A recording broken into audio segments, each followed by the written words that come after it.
for a couple of weeks. I didn't buy them. Why would you do it at home? Why would you do it up here? I don't have any room at the house to set up my God. Set up a drum set. You have all kinds of room. You can set up a whole orchestra of drums. Timpani section at your house. You're not going to do it up here? You're not at my house. I know, you just want to irritate me. Why even bother? You're going to learn the drums just to bother me. And you have to set them up in my office. This whole building's empty now. Sales is gone. Take them upstairs. Are you upstairs? No. Then I won't be. What? Can I move upstairs? You, Trey? Uh-huh. Why? Well, I share JD's office. Well, I won't play when you're around, just out of courtesy. Oh, That's very kind of you. Thank you. God. Please don't do this. I got to learn the drums. Why do you have to learn the drums? You got the guitar. So I got a backup in case something happens to Bono and he breaks his pinky. I don't want to be the Wade Phillips of rock. Oh, my God. I'm sure somebody will play the drums, somebody that can, somebody doesn't need to practice for hours on end. We've gone through a bunch of different drummers. Bono's been the only one that's consistently there. Been almost always there, but from time to time he gets another gig. Yes, I know. And then we'll get a real drummer, somebody that can play the drum. I'll be the backup. You can't play guitar. I've mastered the gitbox. Okay. Please don't. I'll get the drums down. Really. Please don't. What could be the difficulty factor? Oh, my God. Hours and hours and hours just beating in there. Please don't. You ever tried to learn the drums? Actually, I did when I was a kid, yeah. It was very hard and very noisy. All about repetition. What? I said it's all about continuous repetition. I'm all over that. I know you are. Please, I'm asking, please. Please don't do this. I gotta have a backup. I can't run to bother me. Yes, but I also have to have a backup in case something happens to Bono. I bet in 5 minutes you'll have 10 people that want to be your backup. They're not always dependable. And how are you going to play guitar and drums? Well, we've got Mike Moraz from the rock school. Always plays lead guitar. Chloe can take over my easy parts. Please all the stuff I play has been severely window licked down. Are you going to be able to sing and play the drums? No. Why would I do that? Well, you have songs that you sing. I've cut out most of my songs. I'm trying to weed me out of the band as much as possible. So you're going to be the drummer, the backbone of the band. You've got to have a good drummer. And you're not a drummer. I can sing and play the drums. How can you do that both? Karen Carpenter? Oh, obviously it took its toll on her. Phil Collins? Yeah. Don't help me, please. Don Henley? Oh, my God. Please don't. Just don't. Please. Just the fact you're willing to not practice when Trey's up there tells me it's just an irritation factor. I've already said that. I'm not somebody to come in and just beat a pan in the office instead of you going to the trouble of trying to learn. Just get somebody in there, just beat pans together the whole time because I'm working. That is solely to irritate you. Yes, that's all you're doing. No, this bit is layered. I really need to learn the drums, and I really need to have you hear me learn the drums. Okay. In so many ways, it's an awesome stress reliever, too. Just to beat the hell out of the drums. For who? Him. For us. Just anything that's repetitious. It's just like what Dr. Thornton had talked about in the past. It's Zen-like. You do the same thing over and over. You don't really think about any of your other struggles, any of the other impending forces, and you just focus on the drums. When my drum's going to be here? Should be here within the hour. Oh, they're coming today. Yes. We've got a gig in a couple of weeks. Bono can't make it. Okay. And you can't be ready in 2 weeks. We're playing at the Fear Factory, Central 183, right next to Duke's. Are we playing in between the two places or actually at the Fear Factory? Because I thought it was like a combo thing. It's kind of a combo thing. I believe they're bringing out a special stage for you to be able to set up out there, kind of like in the parking lot area. Yeah, Gavin sent me a picture of the stage. It's, I think it's 9 feet deep and 15 feet wide. That's going to be for a 22-piece band. Why don't we just do it on the sidewalk and rope it off? That'd be intelligent. We're gonna look like a vehicle full of day laborers. I understand.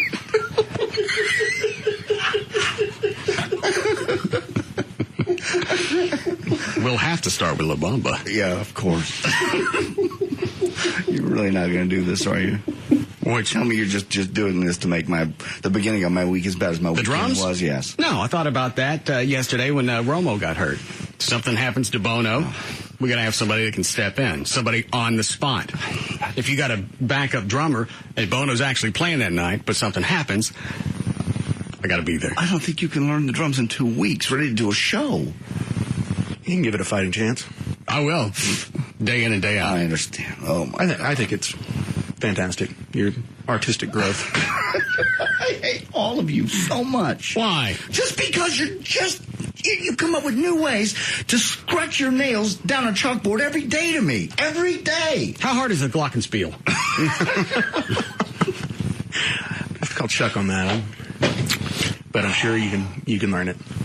Oh, that's such a bad weekend. Why'd you have a bad weekend? The Cowboys lost. Oh, that's right. Yeah. Trey told me about that he had already contacted you about his...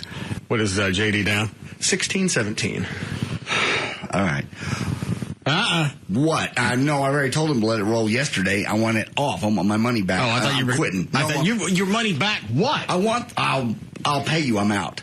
Take the bet that I told you to do yesterday and give me. I'll pay you. Hold on, stop. Did he place another bet after the Cowboys lost? No, he tried to tell me he wanted me to pull the bet out after the Cowboys lost. No, you misunderstood what I wrote. No, I wanted to take that money that I was down, 16, how much? 17. And let it roll to the next week. They're bound to win next week. And then I found out this morning Tony Romo's out. So I texted you and said, take that bet off. I got to take that bet off. But you were already almost $1,700 down, and you thought you were going to let it roll? I'm going to wait. What was the score yesterday? Oh, that's right. No. They finally came with they went into overtime. I stopped watching 15 seconds into the game. Why? Oh, when they run back? Yeah. When, who'd they play? Cards? Yes. They might, we'd like to receive. And, why is that a controversial decision on the coin toss? Because I'm listening to Brad Sham and whoever else is on KRLD. No, that's not who did the game. Yeah, Brad Sham, Babe Laufenberg. Yeah. The radio broadcast. They made it sound odd that the Cardinals. Whoever won took the ball. Yeah, I found that odd too. Typically, you defer to the second half. I don't get it. Who won the toss? The Cards? The Cardinals. And they opted to receive? Yes. Okay. That's what I'd do. Well, why is that odd? Honestly, I don't know why they would say that was odd. I didn't hear the radio broadcast at that point. So, I mean, really, it's just a matter of preference. A lot of teams do, instead of electing to receive, when they win the flip, they just say, well, we'll just defer and we'll take the ball the second half that the team receives. I don't know why that would be a major issue, other than obviously the score. A lot of times, when you win make sure I got this right. When you win the coin thing, a lot of times you'll go ahead and just kick off and wait for the second half where you'll receive. Yes. Okay, and the philosophy behind that is more in control of the game, second half, I guess. You know more of what's going on. Obviously, the Cardinals had something in mind. Yes. We'd like to receive because there's something we'd like to do with this. Well, sometimes now move. You guys would just move out of the way. I didn't even see any of the game. I'm listening to it. I heard the score in the first 15 seconds. I'll go outside and rewire the Batmobile. From the Cardinals' standpoint, You made a good choice. at the beginning of the game, if they want to receive, their thought process could be... We'd like to score. Exactly. We want to score first and hopefully get a nice long drive trying to keep the Cowboys' offense off the field. Well, obviously, if you opt to receive, you intend on scoring. That's why you ask them to give you the ball. Right. So, in other words, if it's sort of like, yes, you want to score. Well, we didn't get to keep it that long. This didn't work out too well. 15 seconds. Or it's That's not going to do well with our stats as far as time of possession. Yeah. You scored. It's also setting a tone. It's like if you can be the one to score first, you draw Like first we blood. screwed up. We only had the ball 15 seconds. You scored. What were you saying, Dan? It's a mentality of wanting to draw first blood, get the first points, kind of make that statement. On the other side of that, some teams would rather defer, start on defense, and make a defensive statement early on. But obviously, it doesn't matter if you don't execute what you intend to do. And if it's an outside facility, sometimes weather will play an issue into that. But that wasn't the case. Where'd they play yesterday? At the Cardinal Stadium, which is Domed. Yeah, I think it's a retractable roof. Did our offensive line, did they just have a meeting before the game and said, mostly anybody that comes through, let them through? These are new uniforms. Pretend like we're the TSA of the NFL. Just let anybody pass. Just let them walk on by. Football, all that stuff's okay. But if you see any shampoo, go get them. Couldn't believe it. Well, Trey. It was just a sloppy performance. I was surprised when I saw the final score that they'd gone into overtime. Let me ask you after the first touchdown, 15 seconds into the game, when obviously I'm going to go spend my mental power someplace else. You made a very good call. Why is it the Cowboys, you got that 2-minute mentality? Why don't you do that during the whole game? That'll wear you out. Well, they can come from behind in 2 minutes, but it's the other. That's the last push. It's like a sprinter. You during a marathon, you see the finish line coming up. That's when you put in everything else that you got. While you're going to punt, you're on your own goal line. Best thing to do is not protect the punter. It's like the Cowboys. They can't get into the game until they're at least 10 points behind, and then they decide all of a sudden we'll play some football. That guy that hit our kicker, literally, the guy that was supposed to block him, went out of his way to miss him. I'm not kidding. He went out of his way. He stepped aside and started running up the field. He didn't even try. He almost pushed him toward the kicker. He kind of went, oh, excuse me. It is amazing how in-depth you've got into football since you started putting money on it. Bloody minute of it. I couldn't believe it. That guy that hit the kicker, dude was in front of him, sidestepped. He did. I watched it back over. Well, a lot of times if they're, trying to get down there, they're going to just tie the guy up for a second and then release so they can go down and cover the kick. And Trey keeps texting me third quarter. Where's my money? Where's my money? Shut up. They haven't lost yet. Where's my money? It's an ass load of cash. You need to start making your way to the bank. I'll get you that cash, and I'm going to put that amount plus a little bit on the not on the next game. Tony Romo comes back. Yeah, that's a good call. It is. Here's a thought, JD. Yeah, JD makes it sound like he's got cash to bet. You're not getting money from Trey. I know. You're losing $1,700. I'm paying him off, and then I'm going to take that money that you don't have. But I do have that void. That void, right? And I'm going to take that and I'm going to roll it into the next game Tony Romo plays, and that way at least I'm even when we win. Dude, you got an illness. I don't have an illness. I got a plan. You got an illness. That's a plan. You've turned it into a monkey on your back. It's not. I swear it's not. I've never had a gambling problem my whole life ever. I go to casinos. You got one now. The minute I win, I walk out. I won that $2,000 up at WinStar a few years ago. The guy goes, "Now where would you like to go next, sir?" I said, "Dallas," and I got in the car and left. That's because you won. I know. I was up. You've lost. But I'm going to get up here. So you're going to bet it after a quarterback's off for 4 weeks, and he's probably going to be a little bit rusty, then you're going to throw your money on him? Well, I don't even know who we're playing, but yeah, because he'll be rested. How about this? Maybe try and make it back in baby steps? Yeah, just go back to WinStar. You always seem to pull out cash there. Go there and win your money back, and then call it even. Or perhaps quit betting on the Cowboys. I'm down. I can't quit. Well, there are other teams you can bet on. What happens if you don't quit, or if you do quit? Then I'm down this money, and I'm going to win it back. Do you have it to lose? Well, yeah. All right. But that's not the point. I don't want to lose it. It's a lesson. I don't want to. It's a game. Well, that's why it's exciting. I believe in the Cowboys and we're going to win. Maybe not next week. Who's our quarterback now? Brad Johnson. He's been in the league quite a while. Is that the one that's 40? Yes. Yeah. That's not good. Yeah, but he's solid. He's experienced. He's an old guy. He hasn't been playing much recently, so he's had plenty of rest. That's called retirement. I haven't been playing almost much retirement. He's won a Super Bowl before, so they'll be fine. How long have we had him on the team? This is his second season, I believe. Yeah.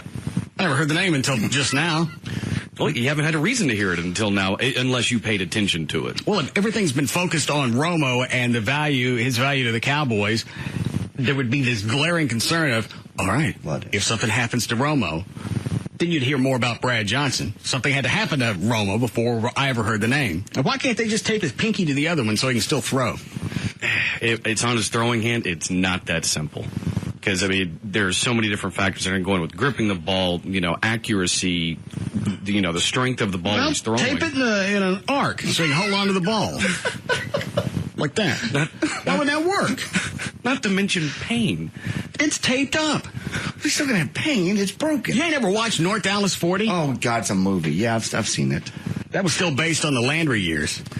That was based on the Landry years. Stop right there. Have a turf toe for whatever his name was. I'm talking about in the 70s, they played regardless. They did. They play hurt. They play no matter what. Look at hockey players. They get hurt. They play with no legs. They also play very hurt. My godfather played with broken bones after having a broken vertebra, after having hemorrhoid surgery, which he always said was the most painful thing he ever did. Why would that be worse than a broken bone? He said... Was he awake when they did it? The hemorrhoid surgery? Yeah. Why do you got to be awake for it? No, but I'm talking about playing the next day after you... Well, I know he's awake during the game. But he just said that was the most painful thing he ever did. He played like 12 years with the Chiefs. Yeah, I've had hemorrhoids before. I don't even like just standing. No, you don't like any movement whatsoever. And you can't really walk. And when you do, I had one time, I don't know what we were doing. JD and I were doing a TV shoot, and he knew I had him, and he'd come up and keep sticking his finger in my ass. Come on, get that back in. Let's go. Oh, please. Only because you would torture me on so many occasions. That was the one time I got to torture you back. How about the time in West Texas? We're standing in a pumpkin field. It is literally 10 degrees above zero, and the wind's blowing about 150 miles an hour. So we are freezing. Oh, that was a childish stunt. Right before we go to take, he reaches up and he thumps my ear, my cold ear. Oh, my God. It came off.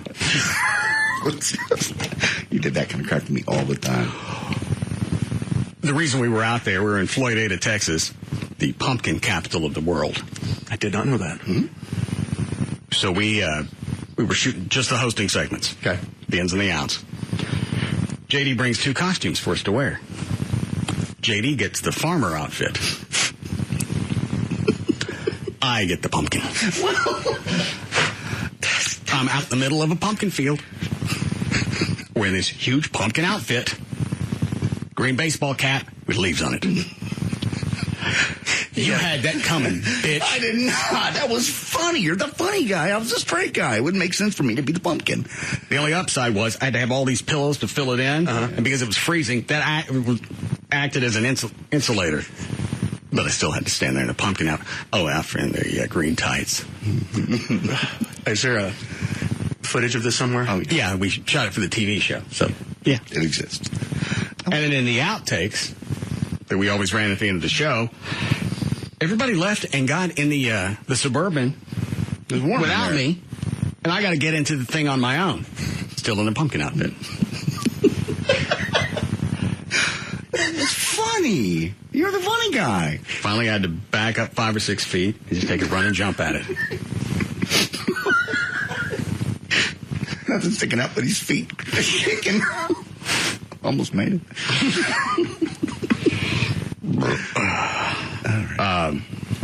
How do we get to Floydada? We were talking about evil things you've done to me, and you had the hemorrhoids in football.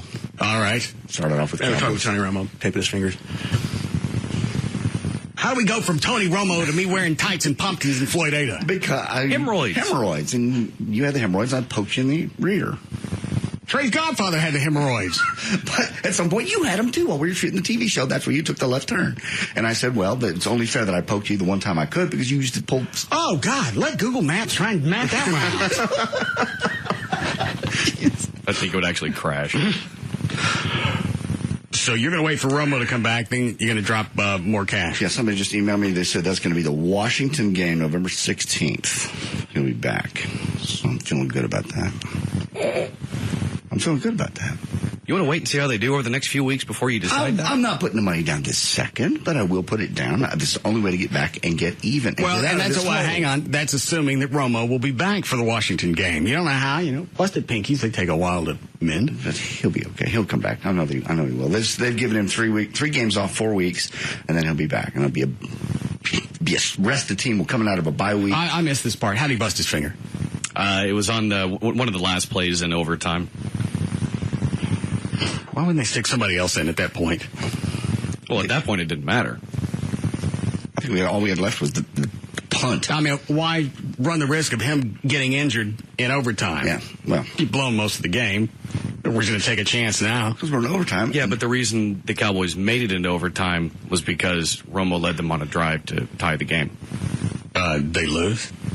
They did, yes. And they busted his finger for nothing. Technically, yes. You've screwed up the entire game. Why leave him in there and run that risk? You only got a couple of minutes left. Stick somebody else in there with a red jersey who you know is going to eat it. How long before we need a break? All right. Technically, you're right. You can't argue that. Hindsight 2020, don't tie the game. Go ahead and lose because you're going to lose anyway. That way Romo's finger don't get hurt. But now, did Romo throw like piss through most of the game? Actually, he wasn't. It wasn't so much him as it was the offensive line played, I think, one of the worst games I have ever seen this offensive line play. They gave him no protection whatsoever. And at one point, they showed Terrell Owens as the offense is coming off the field, screaming like a madman at Andre Gerard, who's the center, saying, "You guys have to give him some effing protection." Doesn't sound like the kicker got a whole lot of that. He got none. Did they just knock him out? Yeah, they knocked him. This was in overtime? Right. It was a punt, and he knocked him, hit him so hard on his leg. He literally went up in the air and landed and hurt his leg. The guy that hit him, nobody touched him. Nobody. The one guy that, like I said, stepped aside and kind of pushed him. He's over there. The guy holding the ball. That's the guy you want right there. I'm going to go down here. I'm going to go down here and watch the ball not come out. That's exactly it. They were too busy worrying about where that ball was going to be in the end of the play than to even block for the man. Two guys got would you stand there, again, from a naive perspective, would you stand there and protect him at least until the ball's airborne?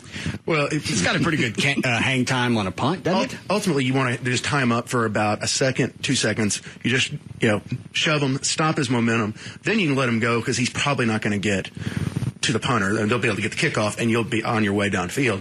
But if you don't touch the guy, obviously, then... Okay. What is line 2, Dan? It has to do with your drumming. I haven't started yet. Oh, I know. He's just asking a question. Yeah. Yes, Bill. Hey, I was wondering if maybe you need some lessons. I could give you lessons, but... No, I'm self-taught. There's no sense of completion unless you do it yourself. Just going to sit in there and bang away. You don't even know what you're doing. I'll listen to the songs. I'll practice along. I'll get a metronome. I think you're supposed to actually have some kind of form and rhythm that you learn from a teacher. That's what the metronome's for. No. Don't do this in my office. They bringing me cowbells? How do you want cowbells? You don't even have drums yet. Shut up. Oh, my God. What? I believe we can get one if you want one. That and any other sort of drum-like instruments. Yeah. Okay, just think loud. Okay. Loud. Beatish. Okay. Cowbells. They make drum tabs, too, that you can follow along with. A drum... What? Drum tabs, kind of like guitar tabs, like the easy learning stuff. Oh, you can print on paper and you... How do you get rhythm down from that? I don't care. Of course you don't. I don't want any tabs. Way back to the Russ Martin Show.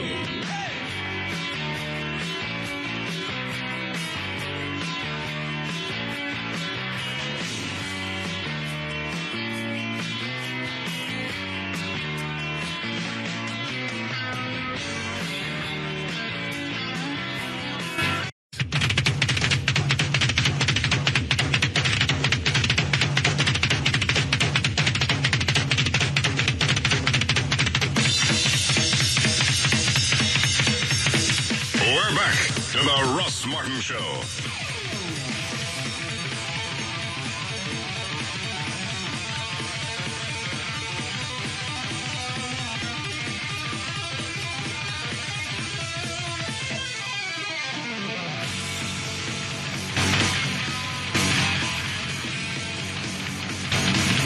Is that you, Dan? Yep. All right. Eat it up. All right. Traffic right now is brought to us by Chicken Express and also by Reliant Energy. Right now, major problem, really the only one right now in Dallas, 175 eastbound at 310. The off-ramp is blocked as well as the service road, so traffic has to take Hatcher, and that's apparently due to the tanker fire that occurred there yesterday. And also keep in mind, it is Fair Day for the school kids, so all roads leading to and some now, since some are leaving away from Fair Park, are just sluggish as all hell. Also, right now, Highway 80 eastbound after East Fork Road, that accident has been cleared, so things should be returning to normal momentarily. There's your first check of traffic. I'm Dan O'Malley on the Russ Martin Show. It should be actually warm, 70 for the low tonight, then up into the 80s tomorrow. By Wednesday, a storm coming through, only in the 70s. We have 80 now at Live 105.3. We didn't even talk about the Texas OU game. Nope. You sounded like you were enjoying yourself Saturday, Trey. Yeah, I was having quite a good time. Did you call him? Because he texted me. Did you? Mm-hmm. Just to bother him. You thought that he'd be in a bad mood. He still wasn't anxious to talk. What? Oh, just because he was busy? I waited until... what was while Texas was still behind, what was the score? See, it was 35-28. I didn't call until they were making that last drive. Why do you answer the phone? I mean, you know it's him. You know he's just bothering you. He's just rattling your cage. He didn't talk long. I couldn't hear much of anything. I would imagine not. You would just hear he'd answer the phone, the crowd noise, the Texas fight song, and... What are you doing? I can't hear you! What are you doing? What do I always ask? Why I gotta scream that one? 3 times he answered the phone. God. You know he's just irritating you. How drunk were you? It was hard for me to tell. By the end of the game, I was feeling pretty good. How'd you do that? I didn't think they sold beer inside. They do in the parking lot? Yeah, outside. I believe the question is, how'd you make it back in? Inventive. I meant with your motor skills. Or were you carrying enough on you to where you didn't have to move? No, I mean, like I went out, during halftime, went out there and drank beer and saw friends, and then had a little flask, took back in, and enjoyed the second half. How were they getting you to and from? I was still walk. It was that night.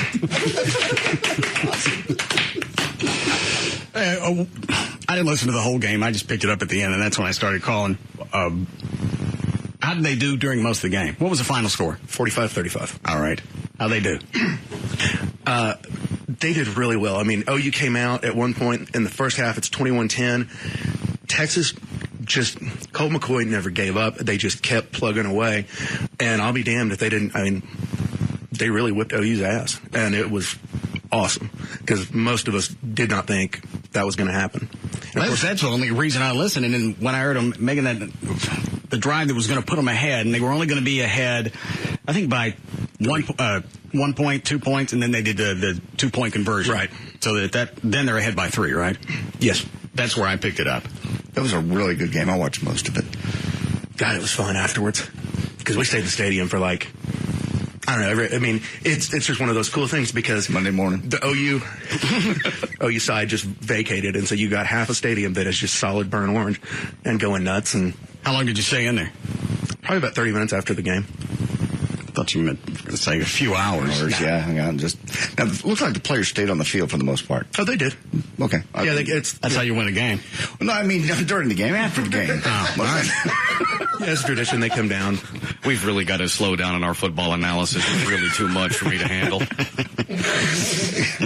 Let the sports stations catch up. It's just not fair.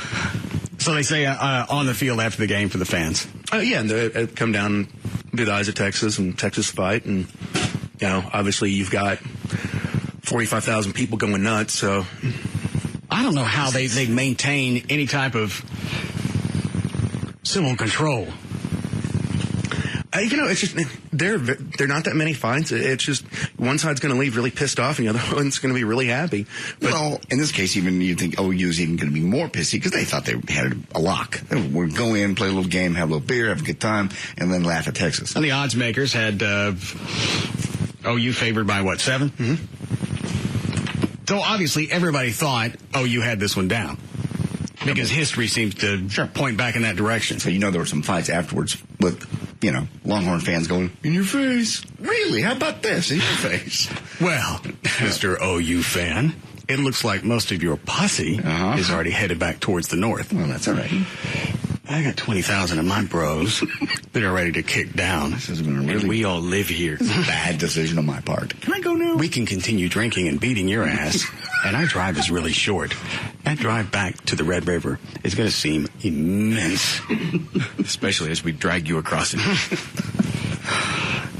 No, leave me alone. I'll go home. Well, okay then. Thank you. I'll say you guys lied. I'll say this. Friday night I was out, and usually I can't stand the influx of everyone from Austin and even from Oklahoma. I made $100 off of a bunch of Sooners fans Friday night. They need some more of their friends had finally gotten into town, and they said, "Hey, my buddy will give you $100 if you move. We'll take your table." They wanted to take their table and combine it into ours. I thought you were going to say there's trivia thing that you screwed them with. I'll bet you $100. Yeah. There's a radio show in Dallas that asks how chickens screw. I'll take you on that bet. That would have been even better. But the worst thing was I said, well, everyone's at the table looking stunned, and I said, show me the cash. The guy comes up 5 seconds later, taps me on the shoulder, hands me the cash. We get up, and now we're just standing there, and we have $100. And then now we're pissed off because I was thinking, damn it, I should have said an extra 50 if you wanted the chair. Yeah, you could have negotiated. You have the spot for 100. Furniture. Oh, no. Do they have business courses there? Oh, you might want to take one next semester. Oh, unless, my fault, I should ask. Did you bring your own? But other than that, where did you go? That was at the Old Mug Friday night, and no problems. No, not at all. I mean, you had people there that obviously, like even Trey on Friday had his Longhorn shirt on. Everyone that's out had Longhorns or Sooner stuff on. For the most part, everyone. I think it's because they do it every year. I think they're kind of okay with it, with obvious some exceptions, but. Oh, there's different stories. Well, they're not. They don't seem to be as ravenous as the fans in Ohio. Yeah. From what we've heard, there's nothing else to do except football and go to the Wendy's Museum. What club? Oh, it's a different story Saturday night. Up and down Main Street in Dallas. We were DJing like 7 different parties. The last time I went to downtown Dallas on a Texas OU night was 1978. It's pretty close for me. I was in high school. I'd seen enough. Yeah, one night was plenty. And I figure as the years go on, it's probably just going to get to be more people. So I'll just tag that on in my head, and I'll have a pretty good recollection. You don't like parties. What's what happened was... I don't like thousands of people. Well, and you also have no reason to be And there. there's not going to be enough police to keep somebody off of you if one of the OU people decides it's time for me to go. No, you're going to get your ass beat, unfortunately. But they have a ton of police down there. Yeah, Chloe? Oh, yeah, it was tons of police. And that between 1:30 and 3, I saw 4 fights, and the police just come down in droves. And as they were trying to wrap up one fight, then all of a sudden you would see 3 police officers leave that scene and run down to another one that was happening. Is what the deal is. Oh, plus Dallas cops love those pepper balls. Mm-hmm. Oh, yeah, they pepper sprayed one guy really good. And he started crawling underneath the police car, trying to get away. Nice move. Hang on, where's my pepper spray? I believe it's in the car. Let me back it up a couple feet. But the issue was the bars we were working at closed down at 1:30 to try to get them out. The mistake is the other bars that closed at 2, everyone was pissed off and wanted to party longer and everything like that. And that sort of thing kind of started kicking everybody out. At 1:30 they just started weeding certain bars out. Those bars didn't have any issues, but the ones that closed right at 2 and started kicking everybody out at 2, those are the bars I think that kind of had the issue. Well, the ones you got kicked out at 1:30, you got someplace else to go. No reason to be upset. When you finally get pinched off at 2 o'clock, that's when your aggression level rises. I would think at that point you're so drunk you would just be ready to go home. I guess I'm old. I know. I guess I'm old. Cop friend who he was working Saturday night. In Dallas? In Dallas. And he was just beaming Sunday. I'm like, what happened? He goes, some guy took a swing at me. Oh, happy day. You know what? You didn't make contact on that. No, I didn't. Here in Dallas, we'd like to give you another shot. Go ahead and give me another swing. One more time. You're a very nice officer. Yes, well, that's a big D. Okie dokie, buddy. Whoosh. All right, are you done? Yep, done. Okay. You went for ow. Get the door. Hold on a second. All right, this way. He does. Come again. Come back and see us real soon. How long did they wail on him? He said until there was Until he got tired? Basically, yeah. Until I got sleepy. Shift change. He gave me a ride down the street to another bar, and in the back of his car. I mean, it had to have been, I don't know what you call those plastic cuffs. They just like Zip ties. Yeah. I've never thought about using those on people. I just do it on cars. All right. He had like a stack of like 40 of them, and like Still have hands on them? Like expecting a big night. Zip ties are too expensive to keep clipping on. What, Dan? The hands and the zip ties are just dangling from the rearview mirror. I had 7. It's been a good night. Any idiot can use fuzzy dice. I'm going to take all these hands, go home later, and play cards. So what happened to the guy after the cops were done with him? He got a free trip to Duluth Sterrett. You get your ass beaten, then you get thrown in jail. Well, once you're in jail, obviously all the ass whipping is stopped. Yeah, you've had pepper spray, you got your ass beaten, then you get to go spend the night in jail. Shut. You're in the back of the police car. You can't move. Your hands are zip tied. This is not how I saw this evening working out. Well, at least I'm going to, what do you call it? Lou Sterrett? Lou Sterrett, yeah. Sounds like a nice guy. Where's his house? Who lives there? Oh, no. All of them. Actually, it makes it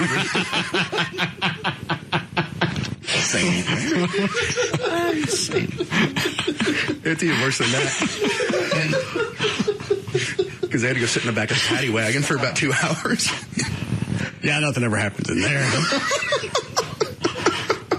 Oh, here's a picture. If you want to see some guy, the cop was trying to drag him from underneath the car.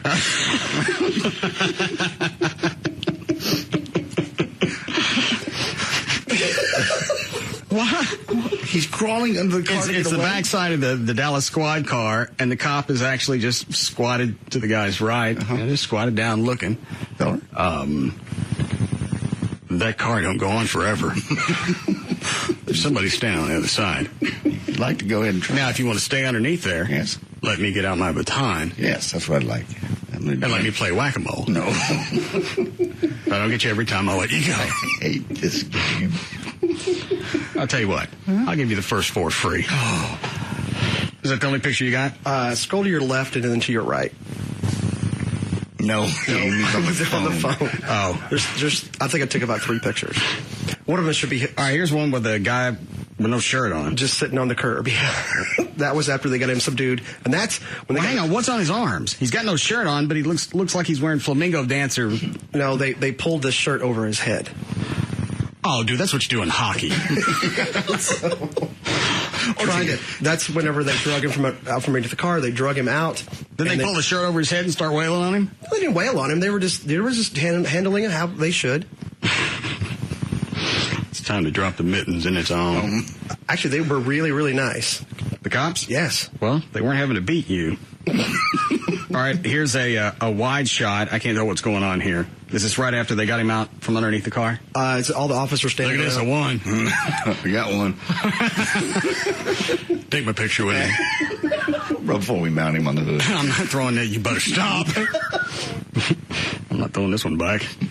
Yeah, I believe that's all of them just gathered around. Here's another one. Yeah. It's hard to tell in the cell phone shots, but there looks like a plethora of cops.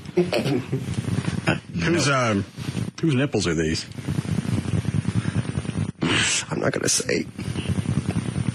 Whose ass is Why that? would you give him a camera with pictures of women on it? Well, these are just 2 boobs. Maybe I'll get a headshot here in a second. No, stop. No, you can't get down into the other pictures. You're the idiot. Trey, take that. No, hurry, Trey. Oh, those are nice. Let me see. Just press the end button. No, I don't know where that is. My phone doesn't have an end button. Yeah. What comes? There you go. Across the top. Well, don't throw it at the wall. Does it still work? Huh? Oh, well, let me see the rest of it. Chloe, have you not learned any lessons? Is that it? Get off. Get off. Press it. Jeez, you get off, man. Just press it. No. Is that? Nope. Jeez, is that your ass? No, it's not. You had a picture. Don't take pictures of my ass. Yeah, look at that. See if you think that's Chloe's ass. Oh, yeah. Very nice. You're the one that left a picture of your business on there one time. Well, and the sad thing is here. Take that tray. We can also identify Chloe's ass. That's not a good sign. First response should have been, I don't know whose ass that is. I've never seen it before. I don't know. I've seen her a few times. Back. Why do you carry these on your phone? And how come you don't get headshots? All I see is clam and teats. Well, I need proof of who it is. Is this chick right here, who still has her top on, is she passed out? Yes. Yes. Who is that? Just somebody. Passed out? Passed out. Anything else happen? Nope. Not a thing. Give it back. I'm not kidding. There's a picture of a porpoise screwing a chick. What the hell is wrong with you? Sometimes things get crazy at the lake. Is that a porpoise? It's a porpoise. No, it's not a porpoise. It's some kind of fish. It's some kind of porpoise, giving it to a porpoise style to some chick, and he's balancing a ball on his head. Show it to Dan. I'm not kidding. Look. Hold that up. Let me see that. Look. Oh, my God. Yeah. You're a freak. I thought I was a freak. That's a dolphin, actually. That makes it okay. No. Oh, they're mammals. I lost the pic. There it is. Where do you get pictures like that? Let's see what else is on here. Odd places. Dolphin porn. We're going to start doing this every Monday and checking. What now? All right, I'm going to tell you before you look at this. Okay. It's Chloe, front shot. I guess he took this in the mirror. Naked, but he's wearing a cowboy hat. Oh, no. Oh, hey, no, take that. Oh, my God. Jeez, no. All right, Trey. Chloe, I don't have it. Oh, Chloe. Really? Chuck, you want to see? I guess. Oh, no. He's coming this way. Hang on the image. Trey, take that. No, give it back. Did you get it back? You're getting down into the archives. Any more role playing you have on there? God, Chloe. Just give it. And then you hand the phone to Russ. Of all people. All right, I'm done looking at it. We've already seen his ass and now his front. That last picture, if you want to see his balls, take the phone. I don't want to see that. All right, hold on. Can we break, please? Damn. Why are you taking pictures? Why are you taking pictures of your balls? Just send them to people when they get drunk.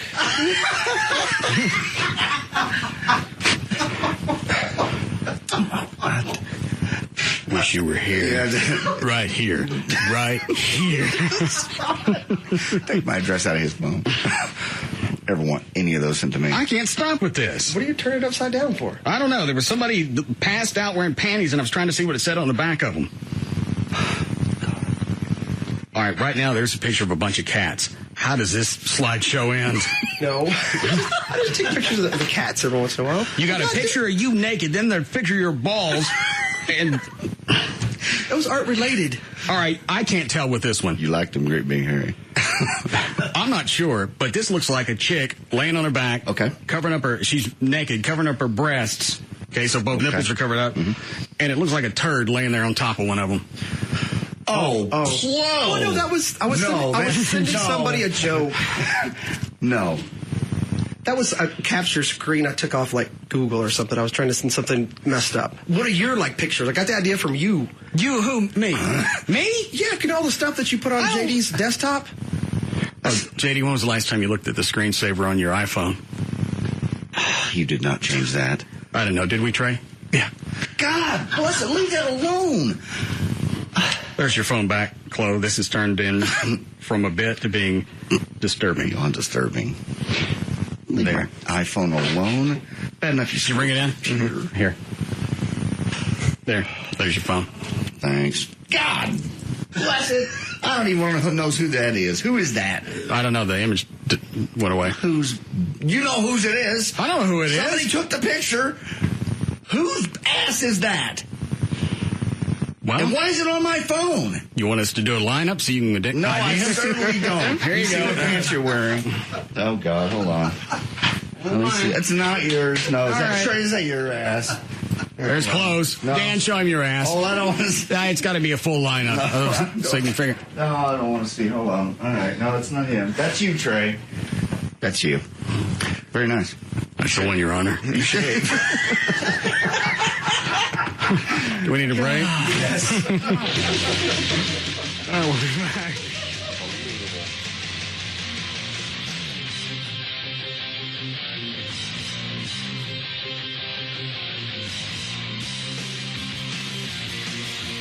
We'll be back to the Russ Martin Show.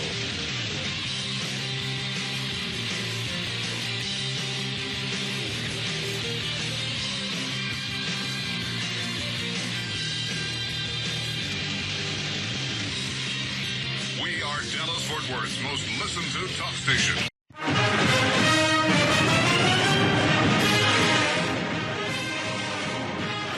back to the Russ Martin Show.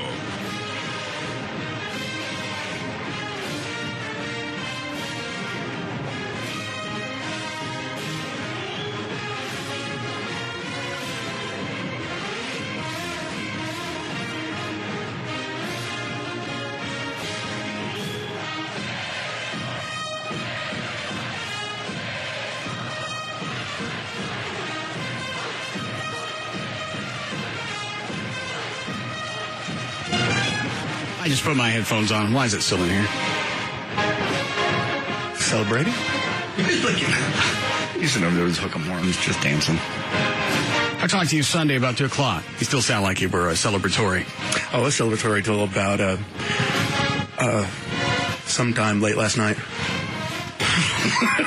And some of us call that sleep. I think it was 9. I was face down on the carpet. It's hard to tell. Yeah. I was so hungover. It seemed dark. You're what? I was so hungover this morning. How do you celebrate an entire weekend?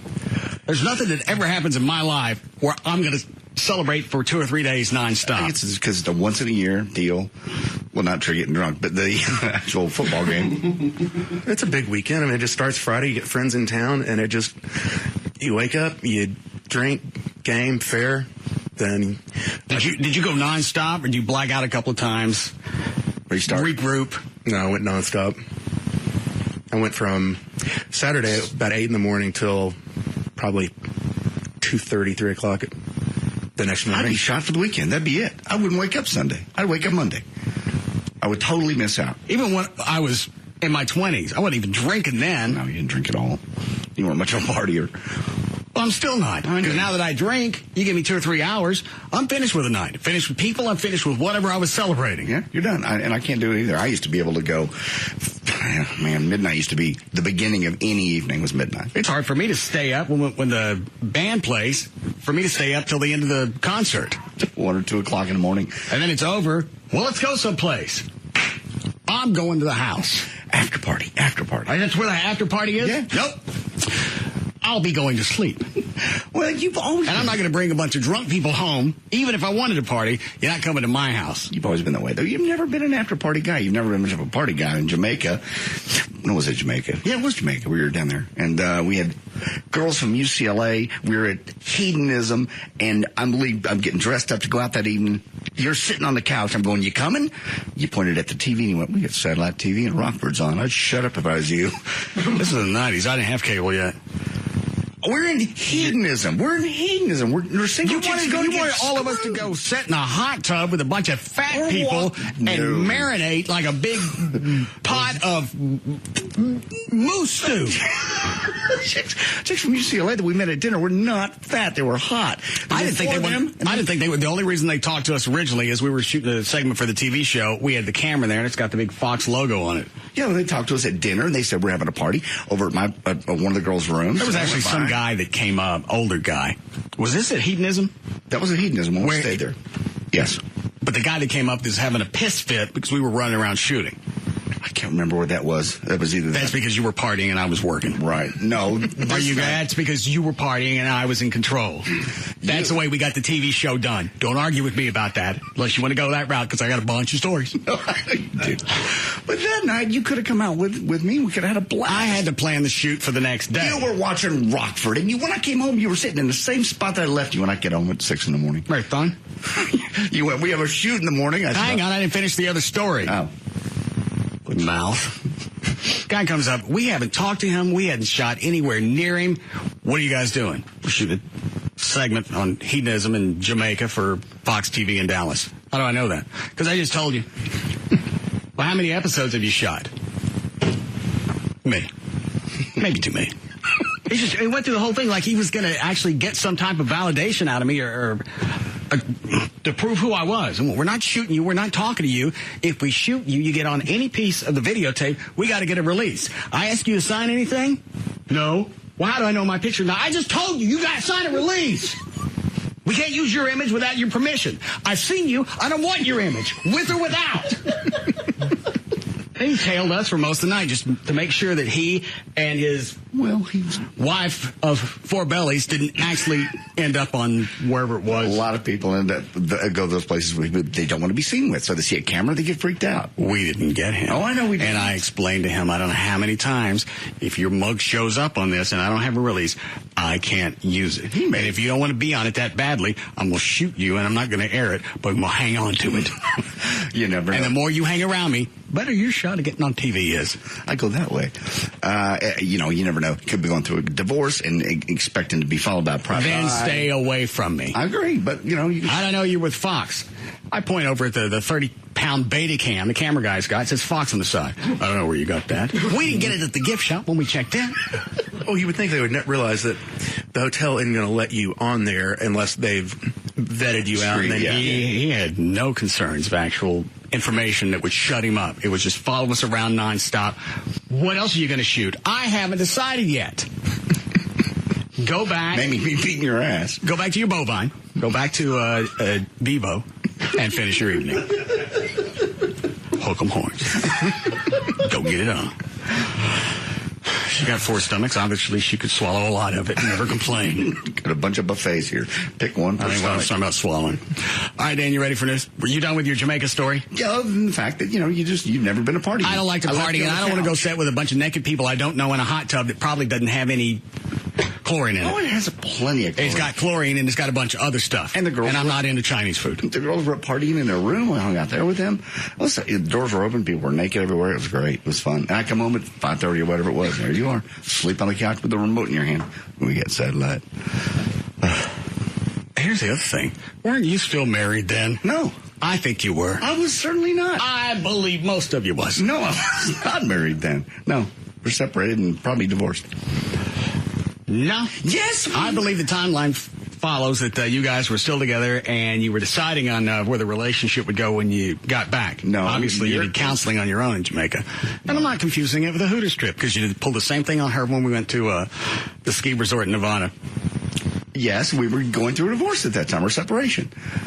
How long did the damn thing last? It took about a year. During our trip, we went to... And in the meantime, JD's going to counseling on ski resorts and in hedonism. Now, the ski trip, that's the one where the Hooters chick said she was exhausted from... She got up the next morning. God, I am so worn out. I screwed a lot of people. I wonder if they're here. I know they weren't YouTube losers. God. She was hot, too. What's a YouTube loser? And you two losers. Oh. Well, neither one of us, we got no sex. That's the story that you want to tell. I know we've already covered this. Okay. Why? Because we sound like a couple of queers. We were tired. We sound like queers. We were on the ski slopes all day. We were Winter Park, Colorado. Yeah. That's where we were. We were tired and our feet Hooters hurt. paid for us to come so we could cover the trip. JD and I ski all day for the TV show. Absolutely beat when we get back to the condo. We go to bed. Hooters girls going absolutely stark, raving, wingy. They picked the best ones to go on this trip. I mean, it was wing breaks, what they called it. Oh, my God. Next morning, we screwed everybody. If you had a wiener, we screwed you. Anybody here that I didn't... Short of these two guys. Anybody here that I didn't... Just from a diary. I couldn't believe it. I'm nauseous for the two of you. It was an absolute beat. If you can't ski, and we couldn't just go ski for leisure. We had to shoot the same scene over and over until we could stand up for more than 8 seconds because you can't edit around that. I literally have to. And our shoes were too tight. Well, you're just not used to those boots and walking around. I literally got a ride down the hill, down the mountain on the snowmobile. I was so tired. Pussies. Both of us. I'm afraid so. You got us on that one. That was embarrassing. The one time. And then we get up for breakfast the next morning. There's that chick from Hooters. What was it? This was like 1990. Kendra. God, how do you remember that? Because she F'd everybody but me. Those are the ones I keep tabs on. Kendra, yes, and they're at the picnic table. I'd had the hots for her, and I thought, all right, this is going to be the one trip. She's probably going to get wild, and something's going to happen here. And I'll be God if I wasn't right. You were dead right. I was just wrong with the personnel. Asleep when it happened. We never did party much on any of our trips. Could have brought him back to the condo. At least just watch us sleep so we feel like we got balls. Just cuddle with us. Big condo, multiple levels, all by ourselves. I'll stop. I'm stopping. It wasn't gay. Nothing gay happened. I didn't say that. The first time. I'm not even going in that direction. Then our camera guys come in to change clothes because they're going back out. Mm-hmm. But first, they got to burn a bale of weed before they go back out and continue with the evening. I wish you were. It wasn't really the pot. It was because you look at them. How'd you get that much out of state? Good question. How they got it there on an airplane and smoking it, bothering us. It was about... How big's a Salt Lick? It was about that big. Even if you guys divvied it up and then whooshed it together when you got here, there's still no way you could get that through the airport. They did that everywhere we went. It's amazing me you never got in trouble. I guess they had some kind of hookup there at the Winter Park. Yeah, normally if you do that stuff, you know where to go. Like if you're down in Mexico, you don't bring it with you, but you know the right cabs to get into and the right ways, the right words to say. A hemp stockyard. A bale. To not get in trouble. Bale. Well, last time we were in Jamaica, the bus stopped on the way to the resort. Oh, yeah. People were standing there shoving it in your pockets. Oh, when I went to Negril, and well, the thing about this is when we went to Jamaica, so we've got the director of tourism that's with us on the bus. Oh. Bus stops. I don't know for gas, just to stop and show us something.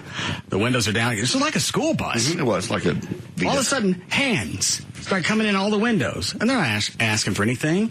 They're delivering. It's pills and weed and joints that are already lit. Stalks of weed. I mean, the bigger, like broccoli, that kind of stuff.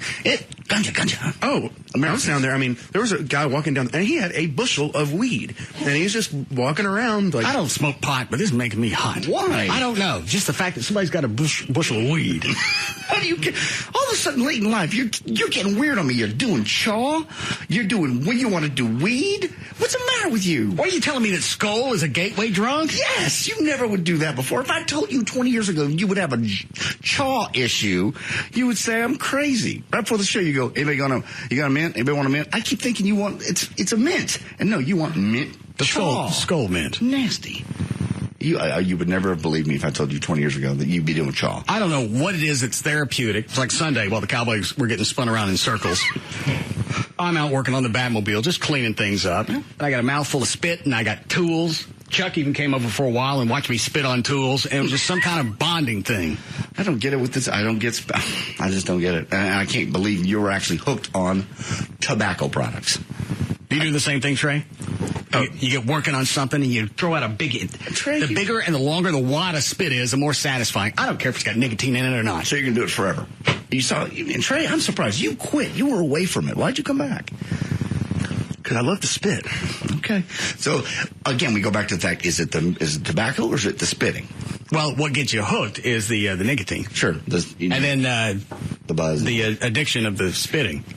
So you couldn't go back to just taking anything in there and spitting, like bubble gum or a real mint. I haven't tried that. And spit. Well, in the long run, the tobacco's not good for you. And it's funny, I went home one night and who farted? Who farted? Wasn't me.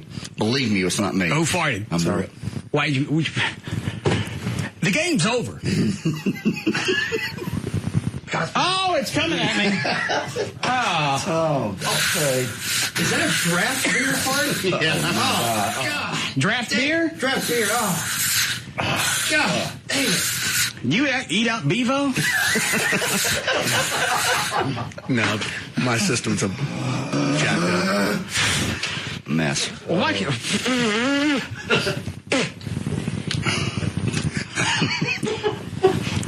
Shut up, Chuck. That's not funny. It's funny because Trey's ass tuba just threw me off of where we were. What was I in the middle of? What about Sean spitting? How I couldn't believe you all right, I've lost the magic of the bit. Trey, you going to do any more tuning up? I try not to. Sounds like the pit at the Dallas Symphony Orchestra. You ready for news, Van? I am. Obviously, Trey's excited about UT winning on Saturday. Did you guys hear about all the cars that got towed outside? Outside the state fair? Uh-huh. Come on over here. This is my lot. They had flags. They had vests. I parked there. It's my lot. Come on in. And right next door It's $10. is my car battery kiosk. I would believe it if somebody's standing there with a flag and a vest and asking $10.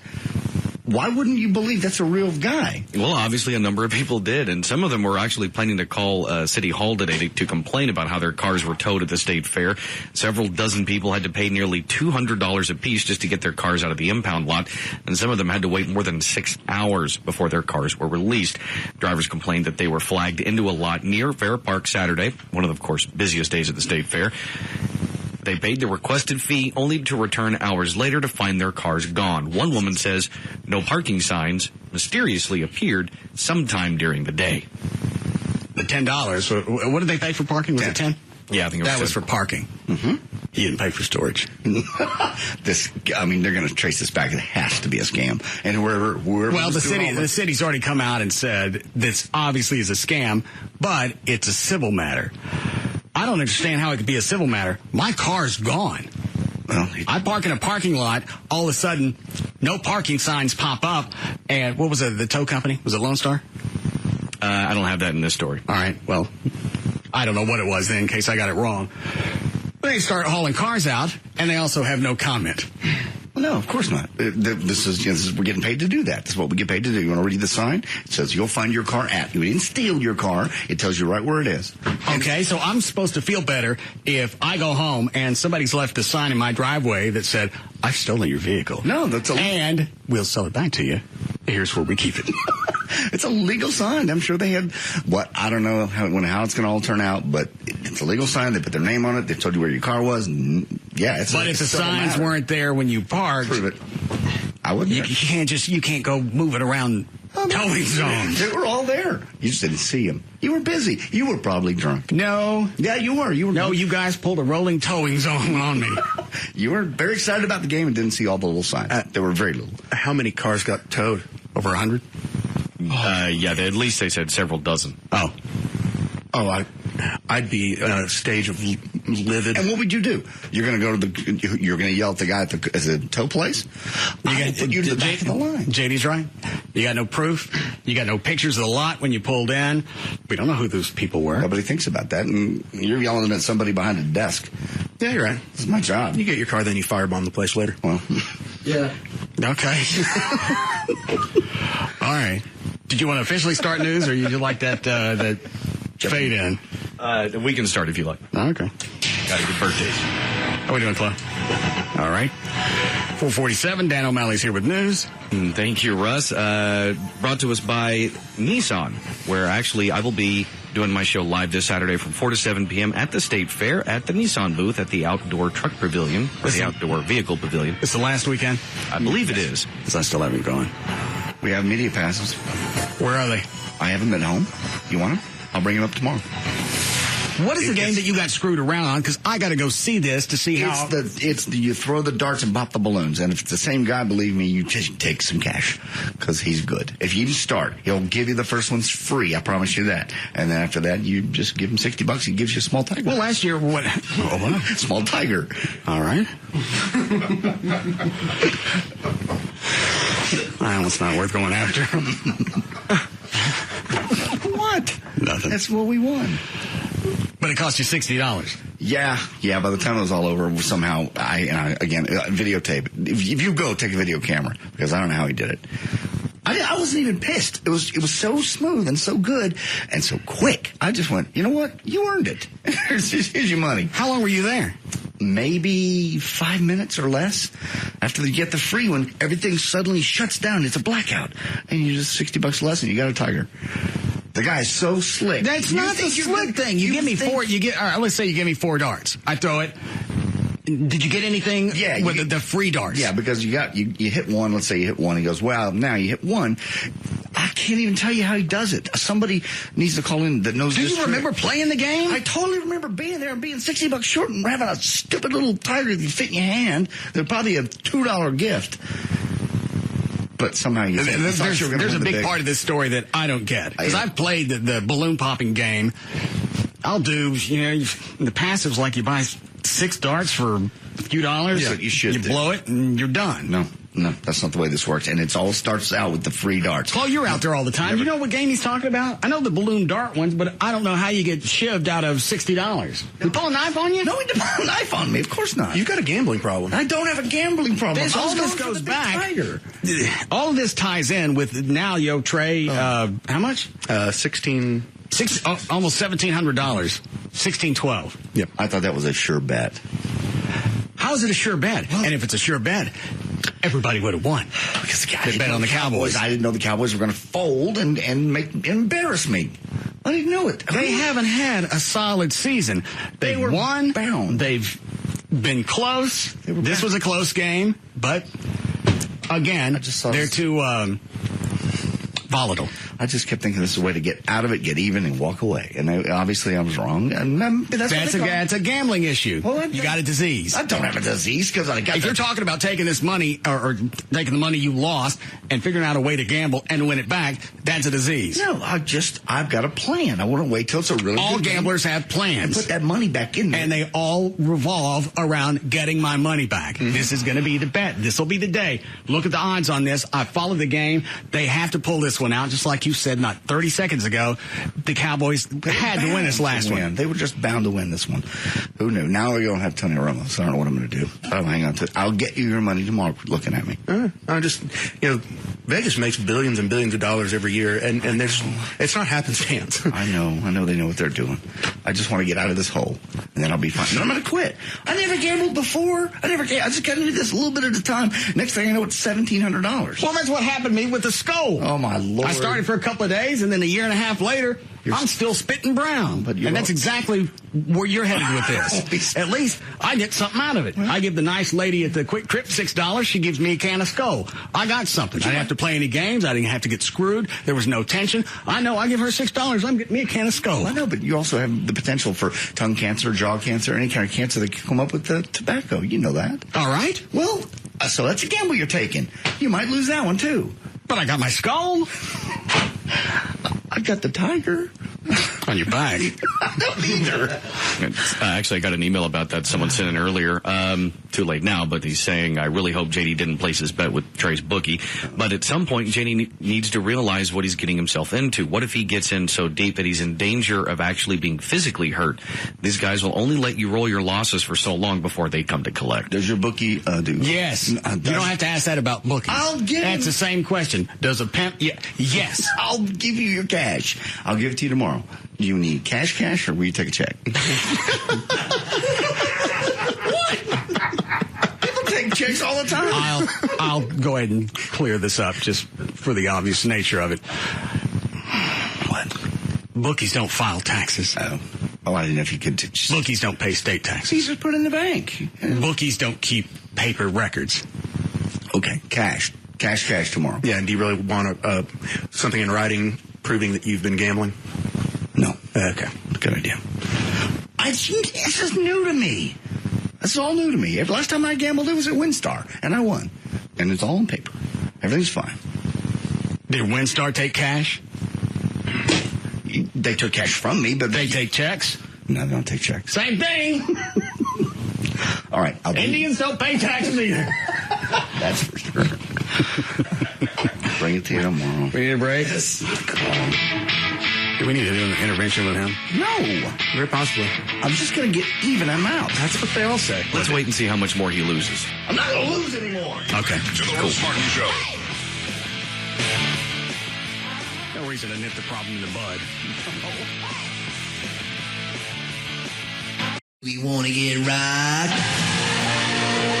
We're back to the Russ Martin Show.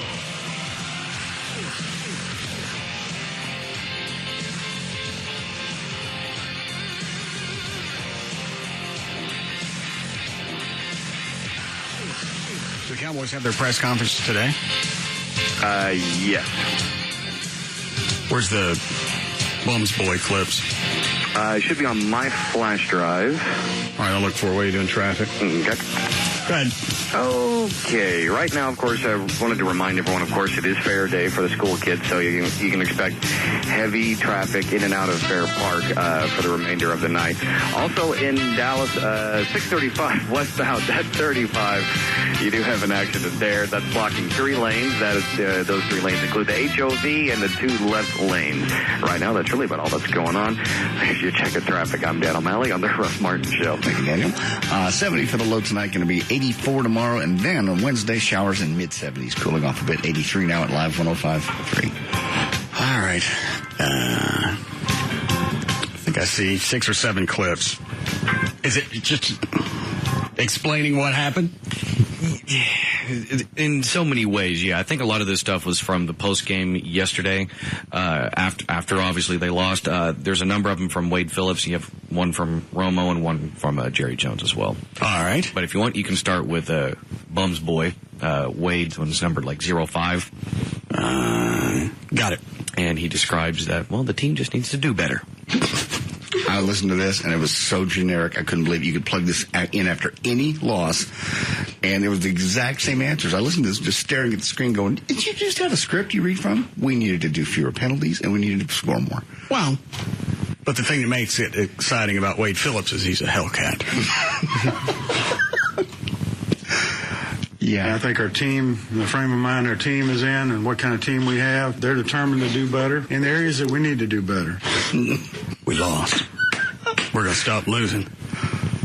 Joy said, she goes, well, he just needs to get in there and he just needs to eat some bottom. I'm like, Wade Phillips? I think this is fully mad. This is full on pissed off. He seems to have, as far as the egos go, he's got the team under control. Mm-hmm. You haven't had any issues with T.O. All of a sudden, from, who was before Bum's boy? Bill Parcells. They didn't get along, didn't have any control over anybody. You got Bum's boy in there, and all of a sudden, T.O.'s likable. T.O.'s likable, but they continue to be a lackluster team. They've got the salaries to be a great team, and have me not in the $1,700 betting hole. You bet on a team that's been iffy this season. It's the Cowboys. You bet the week before, and there was like a 17-point spread. All right? That's correct. Cowboys were favored to lose. To win. Or they had to win by 18 points. And it was a team that had never won before. I just can't believe I'd say they're doing this on purpose, but that would be your line. You still mad at Tony Romo for the money you lost last Maybe he found out I stopped betting and went after you. He actually did pretty good. It was the people in front of him that couldn't block. Which other clip, Dan? Go to the next Wade one. It's 06, and he tells you what he is happy with about the team. It won't take long. Happy the game's over. I get to go home. I'm not happy with our offense overall, our defense overall, or our special teams especially. But we're going to do something about it. I'm going to tear them up. What are you not happy about? These guys, right here. They had a helmet all on. the ones standing behind me. That. Other than that, everything's swimming. It's a good These guys, I'm not happy with. Football players, okay. Them. He never got even that excited. He's just so low key. I just don't know if you can motivate people that way. Just being so well. Maybe he addresses the players differently than the way he does the media. I think he does. And you also got some assistant head coaches that are assistants that can help fire up the team when you need. Well, and it's good. At least with Switzer, it was worth watching the post game and the press conferences the next day. I like Parcells because he hated the media. That was Switzer, Parcells, neither one of them really wanted to talk to anybody. That was a stupid question. Next. I'm going to get up and leave. Anybody else got a stupid one? I bet this room's full of them. He would do that. He did do it on his throwing hand. All right, this says cut 7. Who's got to be talking about Romo? Yeah, he's talking about Romo. He did do it on his throwing hand at the end of the game. And he had obviously had trouble throwing the ball in the last series there in overtime. But the upside is we lost. So the game was over, so he didn't hurt his finger more. And if you just roll into the next one, cut 8, he's still talking about Tony. Tony Romo fractured his fifth finger on his throwing hand, and we don't know how long that he'll be out. It depends on how fast that heals. You don't say. Well, that's why he's a head coach. They walk away with the media walks away with nothing. Well, obviously we're going to get some insight to this. He'll be back when he's better. When's that going to be? When it heals. One story. Well, when it heals. We're in the middle of the season. All right. We're in the middle of the season. I didn't tell the dildo to get out there and break his pinky. I'm the one that said tape it up. Tape it to the rest of your fingers and just do some kind of like an arch to it. They can do that. Everybody's going to do their job, and they're going to do it to the best they can do it. We're going to demand they do that, and that's what's going to happen. Brad had a good preseason. Yeah, JD's right. I saw this. It's not a voice of intimidation. Everybody's going to get out there. They're going to play their best game. They're going to do it right. And we're going to be upset about it if they don't. It's in their contracts. Do it right. I've seen him more animated, like on the sideline during practices and whatnot. But I think head coaches just really don't want to talk to the media, especially after a loss, because you're going to get the same dumbass question. Well, then plan a real answer. That way, every time you give them an innocuous response, that's going to spawn other retarded questions. Give them a real answer. Again, what do you say other than the fact that we didn't play? Okay, you played the part. Oh, I'll be the reporter. All right. What happened today? Well, what happened? You guys looked so good. On paper, you should have won. What happened? We sucked. We lost. We didn't keep the ball. Well, they beat our ass. We didn't win. We probably won't be back. I'm unhappy with the team. Jerry's not happy with me. Nobody's happy. We're not happy. That's what happened. No joy here. I don't have any follow-up questions. Good. Go to Mudsville. Go to number 12, Wade. Right. He talks about the team pulling together around Brad Johnson. All right. This is going to be what's next for the Cowboys. He's going to light the fire. All right. The only thing you can do is do something about it yourself, and so that's what we're going to do. So, as a result, I, Wade Phillips, I'm the new quarterback for the Dallas Cowboys. I'm tired of watching these guys get out there and be a bunch of ups. I'm going to get out there. I'm going to take control of this team. I'm going to take it to the end zone every time. You're a little old and overweight. I don't think you can. Well, the guy that was playing this gig hurt his panky. When you love to hear him say that. Tony's out for a month because he hurt his finger. His finger. Not even an important one, a little one. One that we could tape to the other ones. Don't do that much with it. I don't think you can do that, Coach. Well, that's why I, Wade Phillips, am the new quarterback for the Dallas Cowboys. Are you going to bring a fire to the team? I'm in fuego. We're going to band together, pull together. Brad Johnson's going to be playing quarterback. Sounds like some kind of support group. Sounds like an AA meeting. See you guys next Tuesday, 8:30. Back for us this week. We have complete confidence in him. Our team, I think, will rally around him. And that's all I have to say. You done? Good. We're... Come on, be honest. Now, if you want, there's a clip on there from Romo right after the game where they were asking about his hand. Are we? Is that the one that says... It's the only one that says Romo in it. Okay, well, I'll play that one. How's your hand? We'll see tomorrow. Owie. I don't know. We'll see tomorrow. Owie. Broken. It's broken. Well, How did he actually break it? I have yet to see the Maybe play. did he fall and do it on his own? Somebody pop him? No, he got tackled, and it looks like Somebody hit him and broke it. Yeah, either he hit it on the guy's helmet, or as he was going down on the ground, then the guy's helmet came down on top of it. Owie. Yeah. Okay. Is that all of them? There's one more with Jerry Jones talking about what his expectations were for the season up to this point. Can't wait to hear this. I wouldn't have thought that we could be sitting here 6-0. I like 4-2. I do like 4-2. I really wouldn't have. Are they 4-2? Yeah. You like 4-2? You're gonna love 4-4. I don't want to be here. I don't want to be 6-0. That's fantastic talk. It's ridiculous. Then you got nothing to fight for. How much of a team? How consistent could a team be if you're 6-0? Very? No. Yeah. I wouldn't have thought that. My philosophy's always been vacillatory. I like to vacillate. I like to waffle. I like to keep mystery to the game. You need to have consistency in football to win. We're still ahead, 4-2. 4-2. You should be 6-0 with everybody you faced. No mystery. I wouldn't have thought that we could be sitting here 6-0. I like 4-2. I do like 4-2. I really wouldn't have thought at all back in training camp that we not in our division, not against coming out here with a much improved Cardinal. I don't get that. Not certainly not with this team. No chance, and I knew it from the beginning. You want to come in with low expectations, and luckily, we've met every one of them. I've never heard him say anything like that. Ever. We not in our division, not against coming out here with a much improved Cardinal team. We said this early on when we got to training camp. Y'all would be about setting the expectations there. We just get out here and see what we do. It really... And again, I got no behind-the-scenes information, so I don't know what goes on during training camp or at, what do they call the mock games? Preseason practice games.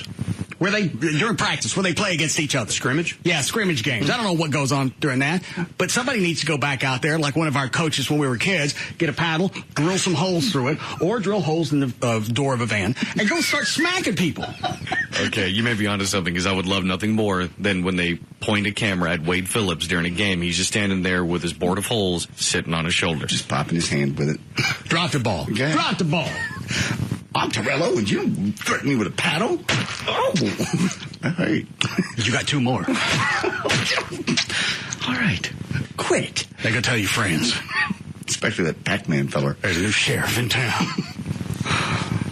And again, Pac-Man. Did he do anything yesterday? No, he's probably tired from beating up his bodyguard. Any player you got to have babysitters for. Oh, and you never hear him going. And he doesn't just have one bodyguard or somebody to keep tabs on him. He's got 4 around the clock. Actually, he didn't have a terrible game. I mean, obviously the defense you would have liked to have seen played better, but he had a couple of good open field tackles. He had one decent punt return that Bobby Carpenter decided to block someone in the back. Is this a guy that, and when you say bodyguards, it sounds like he pays for them. The Cowboys have to pay for his babysitters. Yeah. Is this a guy who really is worth that? For what our defense lacked last year, which was a good secondary, he's a good pickup. Is it a risk? Of course, but he's a really good cornerback, and we need that, especially. What does a cornerback do? He's the one who gets right up on a wide receiver, or sometimes he'll be back off, but he covers the wide receivers. Position of intimidation. Coverage and intimidation. Yeah, that's what you want. You want somebody out on the field right next to you that is so volatile that they got to have 4 bodyguards, and he's already beat up 1 of them. You get him next to you on the field, that's all that's going to be going on through your head. He beats up his friends. And he talks non-stop to his opponents. I mean, he's jawing at them the whole time. And actually, Russ, you're onto something, because I think every good football team needs at least one crazy dude. and he's the Cowboys' crazy dude, because included yesterday, early on in the game, I don't know why, but one of the Cardinals' offensive linemen, huge man, probably 6'5", 350 pounds, he pushes Pac-Man. Pac-Man's like maybe 5'8", spins around, pushes the big guy back, and what happens? The big guy goes back to the huddle. I think he didn't realize who it was he shoved. Then he goes back to the huddle. Those guys are dangerous. Who's that little one? Pac-Man. Reach up. I saw him eat 4 blue people. just stay away from him. Back away. I don't have any. Just give him the football. Maybe it'll work like a power dot. He'll leave us alone. I actually thought about it yesterday in the game when the guy shoves Pac-Man. He must have not realized who it was, and then as soon as Pac-Man turns, he sees the number, and it's just, oh no. I'm sorry, Mr. Jones. I'll go back to the huddle and I'll tell them all about you. I couldn't have pushed Romo or somebody a little more docile. This guy is anything but benign. I just shoved the crazy dude. All right. Do we actually start news? Not really. I haven't even gotten to birthdays yet. Okay.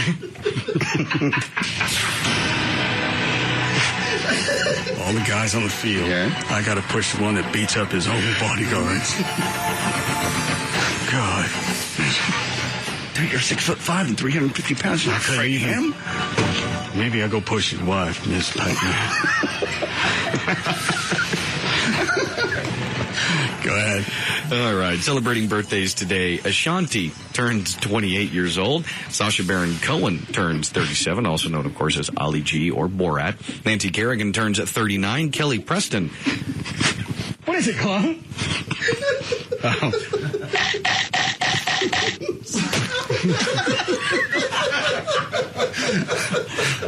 He's following me, isn't he?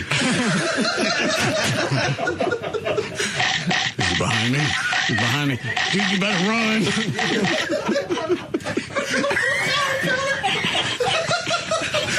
You dropped the ball, or you better pick up the pace. I'm sorry, go ahead. That's all right. Kelly Preston, actress and wife of John Travolta, turns 46. Jerry Rice also turns 46. Marie Osmond turns 49. John Ford Coley turns 60, half of England Dan and John Ford Coley. Sammy Hagar turns 61. Demond Wilson from Sanford & Son turns 62. Paul Simon, 67. Lady Margaret Thatcher turns 83. And Lenny Bruce, would have celebrated a birthday today, but he passed away, of course, back in 1966. Who did? Lenny Bruce. Oh, that's too bad. And on this day in history, back in 19... Do you know who that was? He was a comedian, and I think he was big in the 60s, and a lot of comedians in the... I think Pryor and other people that followed him pointed at Lenny Bruce as being their... mentor. I just never got it because I've heard some of his routines, and I never really got his humor. It just all seemed really dry. I've never heard anything. And on this day in history, back in 1968, B. Benaderet. What'd she do?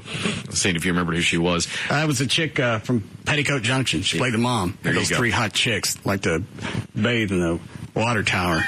Never show us anything. Just show us the towels.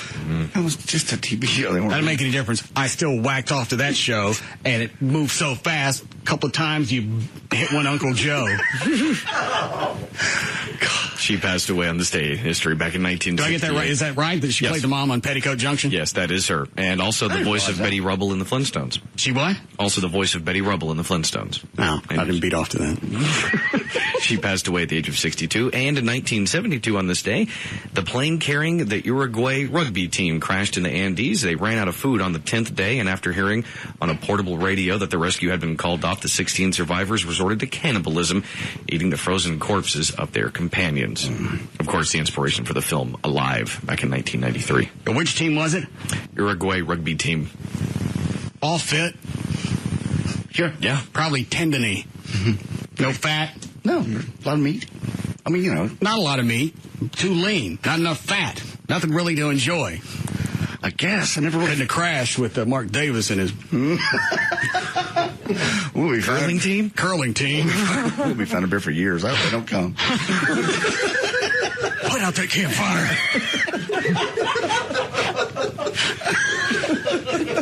Yeah, really, if you got to make a choice, you don't want to go down with a bunch of athletes, especially if you're going to have to eat one of them down the road. Crash with a curling team. That way, your pantry's stocked. Mark sent us that picture of him and his curling team. Those are some big boys. Some really big boys. And I don't know if you have to be fat to do the curling. It's the fact that they're all that big and they consider it an Olympic sport. It is an Olympic sport. And Mark is beyond passionate about this, going from town to town, play other curling teams, collect pins. You get the pin. Exactly. So you're wearing the vest. You look like some old VFW guy. This is look at it. Here's where I've been throughout my lifetime. Topeka? Yeah. That was our invasion on Topeka. I don't think we ever fought in Topeka. Yeah, we did. No. Big curling battle. I don't believe so. No. Got this pen. Stole this one off of Chinese. Chinese curler. Right out of his hair. Must be so proud. What is it, Dan? I was just going to go on to the next one. All right. And also on this day in history, back in 1988, scientists announced that the Shroud of Turin, which is revered as Christ's burial cloth, was shown by carbon dating tests to be a fake from the Middle Ages. I thought they did initial tests that said that was real. Yeah, they did. I never heard the one that contradicted that. I always thought the Shroud of Turin was the real deal. I never heard it was fake either.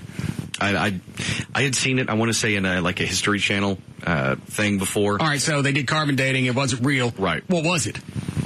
They were saying it was just, it was from the Middle Ages as far as the carbon dating. But I don't remember what they said it actually was. It may have been something as simple as... It was a curtain, all right? We're sorry. We messed up. It was just simply a curtain in somebody's house. It was a Jesus curtain. Somebody found it, threw it in a thing. Get off us. And take it out of that case. Who would we eat first on this show if we had to? Oh, dear God. Why would you even say that? Who would we eat first? You got to be proactive. Planning for disaster. Are we in a cold climate like these guys or in a warm climate? You guys are nasty. I'll put it the same scenario that they were. Okay. Andes Mountains. Alfie? That's so sick to even think about.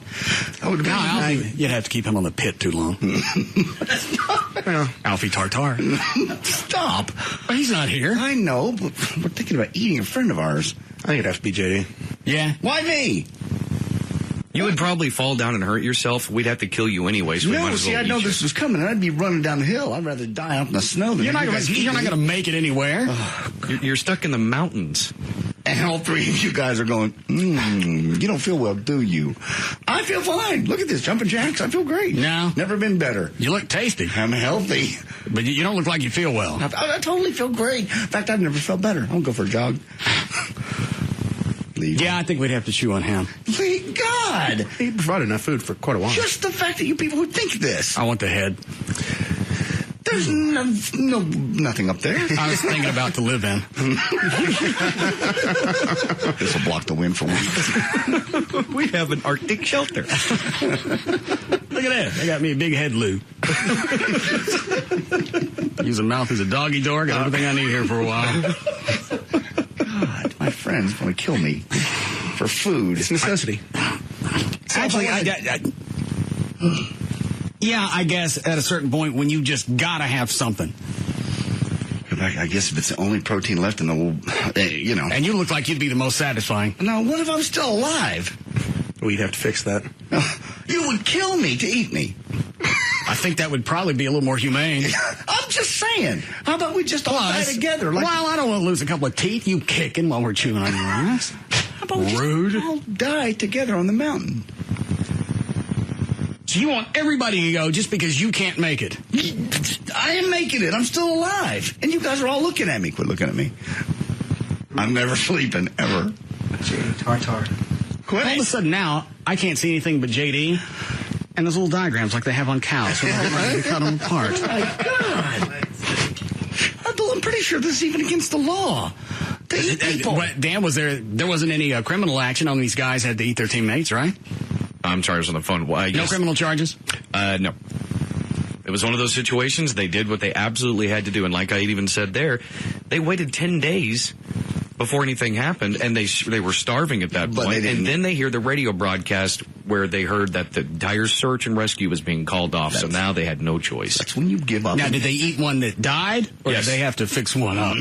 No. What they had done was, at least from what I remember from the movie, they were living inside, the fuselage of the plane, right? And they had taken some of the corpses of people that died in the crash and kind of buried them in the snow. They just went and uncovered them and just started cutting away. JD fajitas. No. You guys are going to wait till I'm dead, though. Rump roast. No, leave me alone. Quit. Everybody's looking at me. Stop it. Calf fries. You're disgusting. Nasty. Oh, I'll never look at you people again. Same way. Quit looking at me. You should try to eat the balls. That's what I meant. Yeah. Yeah, ugh. Isn't that what calf fries are? Yeah. I'm eating your balls. You're not eating your balls. That's a nice little soundbite, though. Thanks. I'll give it to you clean if you want. I think we got it. All right. I'll be back. He's behind me. We'll be back to the Russ Martin Show.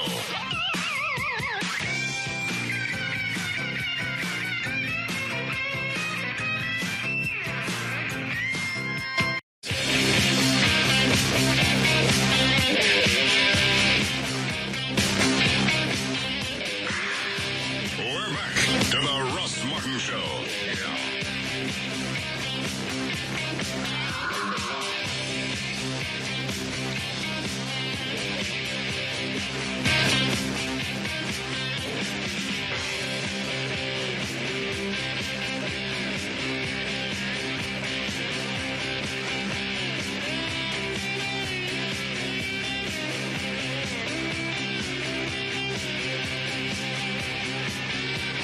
You could hear it in your live spot? Yes. At least you're doing that, beating on the drums in there. Move them somewhere else. I know you think it's funny to irritate me, but there really is some work that gets done around here, and I can't concentrate with that drum beating. You don't think I got a handle on the work that gets done around here? I don't know what you have a handle on when you try to come in here and distract people. Yes. That's part of the work process. You certainly weren't even close. It sounded like a monkey loose with a tire iron. Just like boom, taka, boom, boom, boom, taka. There was no rhythm. There was nothing. I just got the drum set. I know. Practice at home. Or maybe in a field. They're portable. Take them somewhere else. Trey likes them. Mm-hmm. That was great. You thought that was great. Were you in the building when you were sitting on them? I was right next to him. And you thought that was good drumming? For his first day? Sounded like the washing machine was out of kilter. The spin cycle. Go out there and readjust the towels in the washing machine. Trey's going to be more encouraging because he knows that I'm going to continue. I know you're going to continue just to spite me. Hold on a second. Miserable. Why does the guy on line one say we should eat Gavin first? He just seems to think that would make the most sense. They have a reason? Yes. Okay. Yes, Justin. Yeah, you know you'd eat Gavin first, and you know he's going to be there because he goes on every company trip possible. Oh, yeah, he's gone today. He's in New York. Except an award. Did he have anything to do with the award? No. Is it Edward R. Murrow? Yes. No, it was the coverage for, I think it was weather coverage on KLLI that they won the award for. Brad Barton He's did. not there. That would be Brad Barton that would get the award, not Gavin. Well, the program director normally Thanks, goes. Justin. What, Dan? I was going to say, and isn't that obviously something that Brad Barton's been doing for years? Not to take anything away from Gavin. Yeah, you can. Take it all away. Okay, well, haven't they been doing that for years before Gavin got there? Yeah, that's always been one of the first places you go, them and WBAP, when you've got weather issues. You don't come here because we don't talk about it. It upsets us. That and in bad weather, we're usually off the air. Which is normally our slogan, weather upsets us. Don't come here. Don't come here for anything important. No. It's okay. Gavin is gone today and tomorrow? Yes. He'll be back on Wednesday. To pick up an award he had nothing to do. Well, as a program director, he is the head and he is the lead. And the format on KRLD hasn't changed in 82 years. It's modified. It's been news and talk. It's modified. And he put the Ernie. He haven't modified it as he drove it into the center of the earth, as far as the ratings go. Yes, he's there. He's accepting the award. And he'll be back on Wednesday. I just wonder how long they'll let him continue to program that station and drill. He's not drilling it. You make it sound like this station's just in. It's not that bad. He's Jules Verne. In their target demographic, they're doing very well. What is that? Mole people? No. Slightly older people than our station goes for. Mole people, 25-54. Got to drill to go get them because that's where they live. Not at all. Just normal men and women. They do very, very well. All right. Well, obviously, I don't get the right edition of Arbitron. They've had some struggles, but they're doing well. They're Gavin's their biggest. No, he's not. He really works very hard on that. He works very hard, but he doesn't know anything about talk programming. I mean, what does he know? Well, I don't know. He can't have his own show. No, but he did very well in Las Vegas. Took 2 stations. We don't know that. That's what he tells us. He was in that magazine, one of the top 13 program directors in the country. You buy those slots. Well, now, obviously, he was in Vegas, wasn't making enough money to buy a good one. That's number 13. He's done a lot here. The station's done well. What has he done? Well, the things that we've had problems with, he didn't do. He's a program director. You take responsibility for everything. Well, you're the captain stabbing of the ship. You can't always when corporate makes other decisions. You know you love Gavin. Quit it. I like Gavin. There are a lot of people that I like that I don't think should program a radio station. And Gavin's on that list. No, he's not. You've said it before. You've said he's a great program director. He's a great program director because he leaves me alone. He doesn't come in with the ideas. He doesn't come in with direction. He doesn't come in with content. He doesn't come in. He does come. Well, he's not in today. He ain't in today. He ain't going to be in tomorrow. He wasn't here part of last week or the week before that. And every time I ask him, where are you? He says, I'm on vacation. I never take him. I get that answer about every 2.5 weeks. He'll be back Wednesday. I think from Wednesday until Christmas he's here the whole time. I think I'd eat Chloe first. Why? Chloe stays in a constant state of marination. Yeah, you eat Chloe and get a buzz at the same time. And Chloe would probably be okay with it. Well, after I'm dead, well, sure, go ahead. Then there's going to be a contentious point. Somebody emailed said, yeah, guys, you probably should eat me first because if you crashed in the mountains, I was probably flying the plane. Cute. Very cute. Yeah, if I crashed the plane, I would expect you guys to be a little upset. Yeah, if in a real situation, that's the first guy you're going to eat. The pilot. Well, the irony is just going to be too much for him. I'm not dead yet. Yeah, well, just give it a minute. Well, we're hungry. It's been 10 days, and we're hungry. And the only reason we're here is because you can't fly. Who is it can't see a mountain? Well, it's really one of the highest things in the world. And you ran into it. No, we had down we'll be ingesting you now. It was clear turbulence. Keep talking, and we're going to eat. Yeah, we'll eat your head last. Flew in. Oh. Get off me. There's Chuck if you like aged beef. Beef jerky. Beef jerky. God. JD, if it make you feel any better, we'll just, lop off a leg, we'll tie it off, and we'll eat you while you're still alive. No, that doesn't make me feel any better. I don't know. You're still alive? Yeah. You can actually have some of your leg. Exactly. You're going to eat me and kill me? No. We just said we're not going to kill you. Cut the leg off, tie the wound up, and then everybody's happy. And I'm eating my own leg. All right. You guys are nuts. I think go back to Alfie. Because he's got more beef, more stuff. Nah, too much marbling. All right, I'm sorry, Dan. Go ahead. Oh, no problem. Well, stocks had their best day since the 1930s with the Dow Jones Industrials gaining 936 points for the first time ever, and I'm going to pass out. They had to go back 80 years. So last week, you know how that really sucked? Yeah, today, look at that. Difference. Everything's better. Since the Great Depression. Throw your money in here now. Bring it. I swear to God, if I was President Bush, I would have screamed on top of my lungs in front of a press conference saying, "Look at what I did. Look at me." How do you like me now? 800 points. Since the Great Depression. It's the best day they've had since the Great Depression. Well, yeah, but that's where everybody said we were headed. You're coming out of the Great Depression. Everybody said that's not really something you go back and point at. I did have depression. That's a real deep word. No, you don't even. That's too dark. No. All right, so where do we stand now as far as the Dow and whatever else, the market indicators that we are supposed to watch? Dow finished above 9,000, which is mentally very good. S&P, most important real index, was up like 9%. That's very good, very solid. Everyone's starting to put their money back in the market. Now, the $700 billion as far as the assistance, that actually starts flooding when? It's a slowly but surely process. I don't think you're going to see it for another probably 2 weeks. So all of this, again, just like the market operates, is all in speculation, and there's been no infusion of extra cash yet.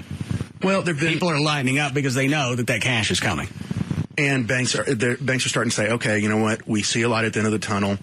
Maybe we'll start loaning a little bit of money here and there. And that, it's all about confidence. And banks start lending a little bit, knowing they got money coming. Can I still back out of that house I bought for my mom? No. I thought I'm still in the option period. Why would you want to back out? Did we not have a conversation yesterday? Sink fell out. You pushed it. I tapped on it. You pushed it. I touched it with my finger. First of all, it's your own damn fault for hiring a cheap-ass inspector. I told you not to. The guy that you wanted $1,000. He's good. You didn't talk me out of this, so it's still your fault. You pushed on a sink with your kitchen sink and it just fell? No, the one in the bathroom. Okay. The main bathroom. And you did what to it? The inspector had already been out. And I'm still in my option period, so I went out and looked at the house. Just make sure this is something I want to do, because she doesn't really deserve a house. She does. And I'm just going around double-checking things, and I poked on the sink in the bathroom, and it falls out. You poked it or you hit it? Like this, with my finger. You watching me? I'm watching. And it fell. It fell the F out. How the heck did he not catch that? It just happens. I get sinks, none of them fall out. That's what I said. And why is it? I'm getting ready to buy this house for my mom, and the sink falls out. And why wouldn't you catch that? Why all of a sudden I buy it, the sink falls out? The house has been vacant. I've had houses for 8 years. All my sinks normally stay where they are.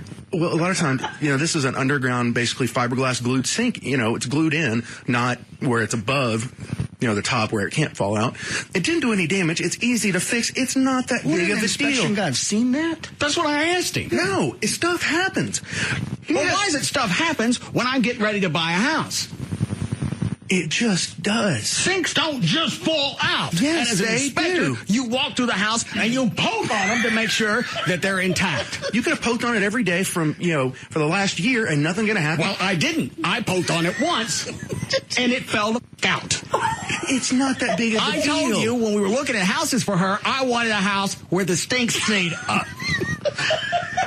It'll be fixed. It's not that big of a deal. Who fixes it, though? Who has to pay for it now? Well, they still do because we're in the option period. Okay, then you got a new sink. Well, I don't know what else is going to come up between now and the time when we actually have to close. Yeah, she doesn't need this house, and she's really been a big believer in sinks since I was a child. It's not that big of a deal. Go to Home Depot, get fiberglass, and put it back in. I don't want to do it. it. I don't want to do it. You're not going to have to do it. They're going to do it for you. It's not a glue fails, sinks falls. Why didn't you tell me that inspector guy was going to be a buffoon? He's not. First of all, you get what you pay for, so that's your own damn fault, and I told you that. You're the one that gave me the name. You gave me two names, and the one was the expensive guy, and I took the cheap one. Okay. Well, you still gave me the name. That's all on you, dude. No, you picked them. I told you who I recommended. You went against them like that. Why wouldn't you pay for an investment like a home? Why wouldn't you pay the expensive inspector? Just a few $100. What was the difference in price? A couple $100? Probably about $900 difference. I think this guy only charged me $350. The other guy wanted $12, didn't he? No, he was like $9. That's $500. Thank you. Difference. Well, what else is going to fall out? And that's exactly the point I'm making. If you don't catch the fact that the sinks don't stay in, and I didn't crawl up in there. You just poked it. Because I called my mom and I said, well, sink fell out of your house. What'd you do? I climbed up in it. Well, you never know with you. It didn't break anything. It didn't, but it could have hit the pipes, and then it had the water burst all the pipes. Then I'd have been screwed because I don't know where the cutoff on that house is. It didn't. It just fell. It's an easy fix. It's not that big of a deal. I don't want it now. I want a house where the sinks don't stink. You never know. It can happen in any house. Why is it happened right as I'm getting ready to buy it? Because you're just lucky. You don't seem to be looking out for my best interest again. I am looking out for your best interest. You think you'd be on my side going, you know what? Yeah, this is ridiculous. That's screwed up. Sinks should stay in. Yeah, but stuff happens. Some of the hot water falls through the floor and falls onto his mother's head. Oh, things happen. Well, that's what I'd say. Russell. Well, that's a little more structural. I mean, this is just glue. Well, all right. Sink fell? What if she's got her head down there underneath the cabinet and it falls on her? Well, horrible accident, but chances are ain't going to happen. Well, it's not now. The sink's already on the ground. It's probably already back up. Have you already sent somebody over there? I called the other agent. Said, hey. They said, we'll get someone over there to fix it. It's not that big of a deal. Sinks are falling. Well, that's all I ever wanted. What? Trey, you know the amount of heartache and stomach acid that comes with working with him. You continue to do it. Stop it. The sink's already been fixed. It was my only wish. No reason to get twisted. God. You bring this one on yourself. You know how much it is working. He thought this was going to be an easy one because it's not that big of a house. Yeah. What could possibly? And I go over there Saturday, and I'm just looking around just to convince myself, because in an option period, really all you lose is the $100 and then what I paid for the inspector. I want that back. He missed the sink. He didn't miss anything. Well, the sink, that's kind of a big deal. So to me, a sink falling out I shouldn't be concerned, because if a sink falls out, there's probably something else in the house that's just dangling. It just happens. It's not, it's just one of those things. It happens. Well, that's not very comforting. Well, what do you want me to say? When you have houses, especially when you have those... Did you fix the sink? The sink's fixed, yeah. That's all I ever wanted. Stop with that.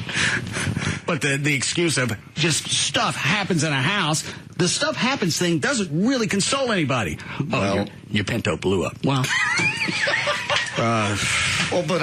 sooner or later, one's going to have to. I know, but stuff happens. Family members were in the thing, and you just inspected it. It's Pinto. Read the news. I don't want the house now.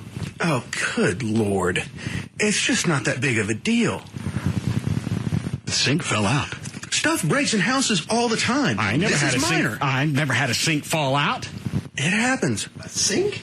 Yeah. You have to wear a hard hat around the house now. Clo, shut up. I think this house is, 9 years old? Yeah, here's the deal. Most of the time, you're used to sinks. In my world, sinks should stay in for 11 years. Most people are used to dealing with sinks that stay in on top. They stay in. Well, they're not glued. They actually have a lip that goes over the counter. Why is it they're glued in? Because it's an under-counter sink. It's not one that sits, you place in lip on top. Yeah, it has a lip around it. It's underneath. So it's just glued in with what? Fiberglass. Well, it didn't hold. Well, why not put a bracket underneath it? When I called Trey on, I couldn't get a hold of him Saturday. I called him Sunday. He went, I'll fix it myself. I'll meet Chuck over there. We'll stop by Lowe's. We'll get some nails. No, God. And we'll screw that bitch back in. That seems to me there ought to be some kind of backup other than just glue. That's just me. I like sinks that actually stay. It just we can have a bracket put in if you sleep easier at night. It's just not that big of a deal. If I'm going to dump that much cash and you're trying to convince me it's more of an investment, it's not really a house for my mom, that's a lot easier to swallow. But I like for fixtures to be fixed. That's why they call them that. I got a sink that's in motion. It's secured now. That one is. How many more sinks you got? 6. Same glue in all of them. Yeah, they're probably all due to be in motion. Actually, I think there's only like one other one that's an underground, under counter. Oh, it'll be underground. Under counter.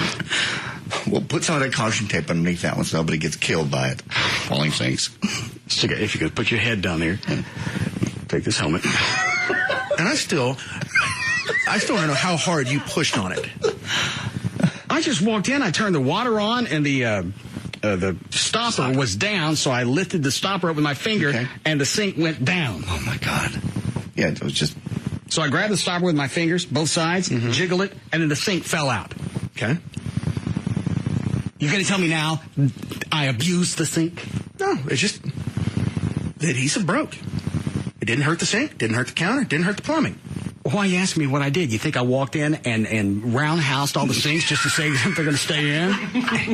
Well, you keep saying you just poked it. Well, I just poked and grabbed it trying to pull the stopper up so the water would drain out, and it just fell the F out. Spinning cobra I got clutch. my wish, though, with the water. What? Spinning cobra clutch on the sinks. It's been vacant for a while. Somebody go in and loosen all the sinks? No. Sink vandals. Porcelain gremlins. When a house sits and nothing happens, no use, no activity. Sink smurfs. Sometimes it can just happen where... Satan of sink. Yes. It's fine. I don't want to know. I lose $100. And the $350 that I gave Barney. It just seems to me that really... Shouldn't that be something that's looked at least? Like I said... I thought... You could have gone over there a week ago, tapped on it, done whatever. It doesn't fall. I mean, it's like glue. Anytime you have something that's, with adhesive, it can fail at any time. That is just the nature of the beast. So I could have poked it 100 times. Nothing would happen. Poked it 101, it falls out. Yes. I only poked it once. I got 100 times coming. And it's reattached, and you can get... And it's bad. Somebody else already got all my pokes. This thing's been poked out. This is so ridiculous. It's back. You're happy now, yes? It's all fixed. That sink is fine. I don't know what else is about to come unglued other than me. I don't want the house. We can have another inspector. Well, then I got to pay somebody else. I'll take care of it. Okay.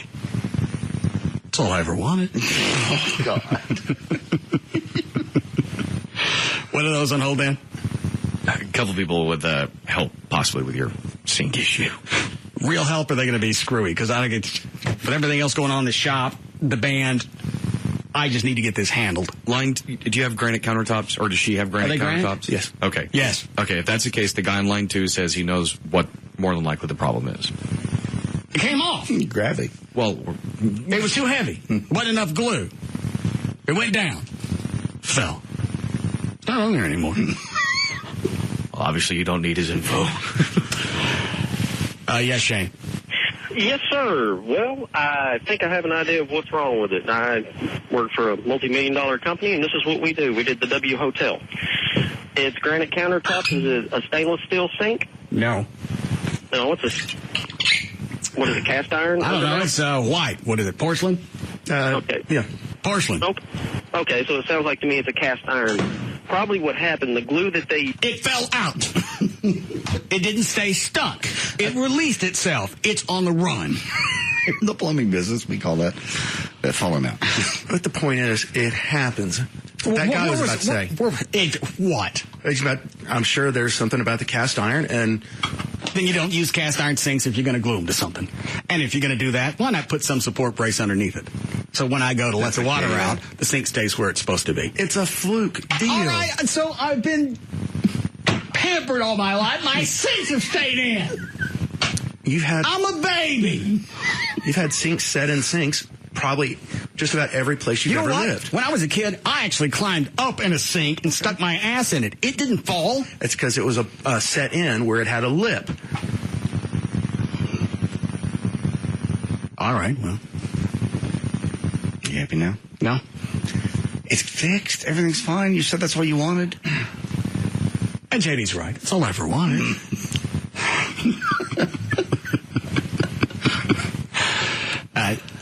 The contractor made me think of this. Chuck, you'd probably know. With Gavin's office, could we get some double pane glass, the exact size of his door? You with me? Yeah. Open the door, put the 2 panes in, fill it up with water. Between the panes. Why? So when Gavin comes back, it looks like we filled his office up with water. Oh, yeah. So we could take, like, his printer and his computer speakers, hang them from the ceiling with fishing wire, so it looks like they're floating. Just enough water we couldn't see. Yeah. How do you come up with these bizarre ideas? Turn the lights off, hit some blue gels in there just to give it some kind of look. It wouldn't be that much water, would it? No. Matter of getting but you'd have to get a door that fit exactly in double pane with about, what, a quarter of an inch? I don't know. Is plexiglass expensive? No. Oh, we're not going to do this ourselves. Oh, yeah. Oh, this has got disaster written all over it. You can take all the pieces of plexiglass. Well, use some of that fine sink glue that Trey's... No! The house he showed me. No. We don't do this ourselves. That's probably You're really not talking... What? I would think 5 gallons of water to fill that up. Maybe at the most. You don't have to have it that thick. Hit some blue lights inside his office. Turn all the other lights off. Hang some stuff from the ceiling so it looks like it's floating.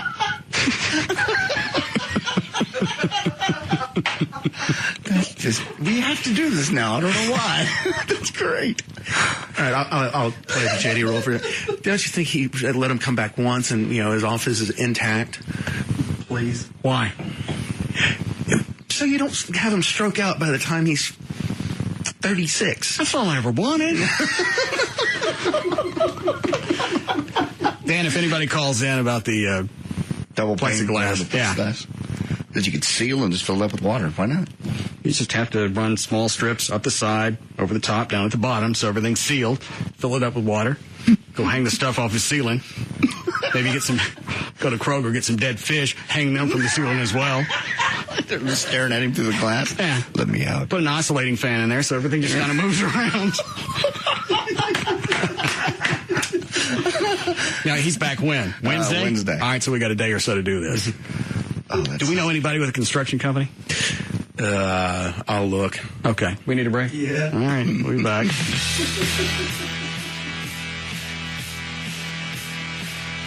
We'll be back to the Russ Martin Show.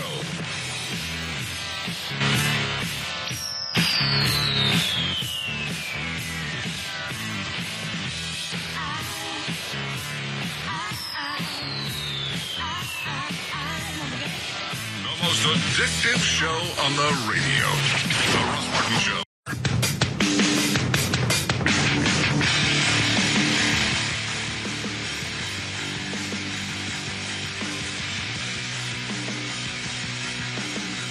We're back to the Russ Martin Show.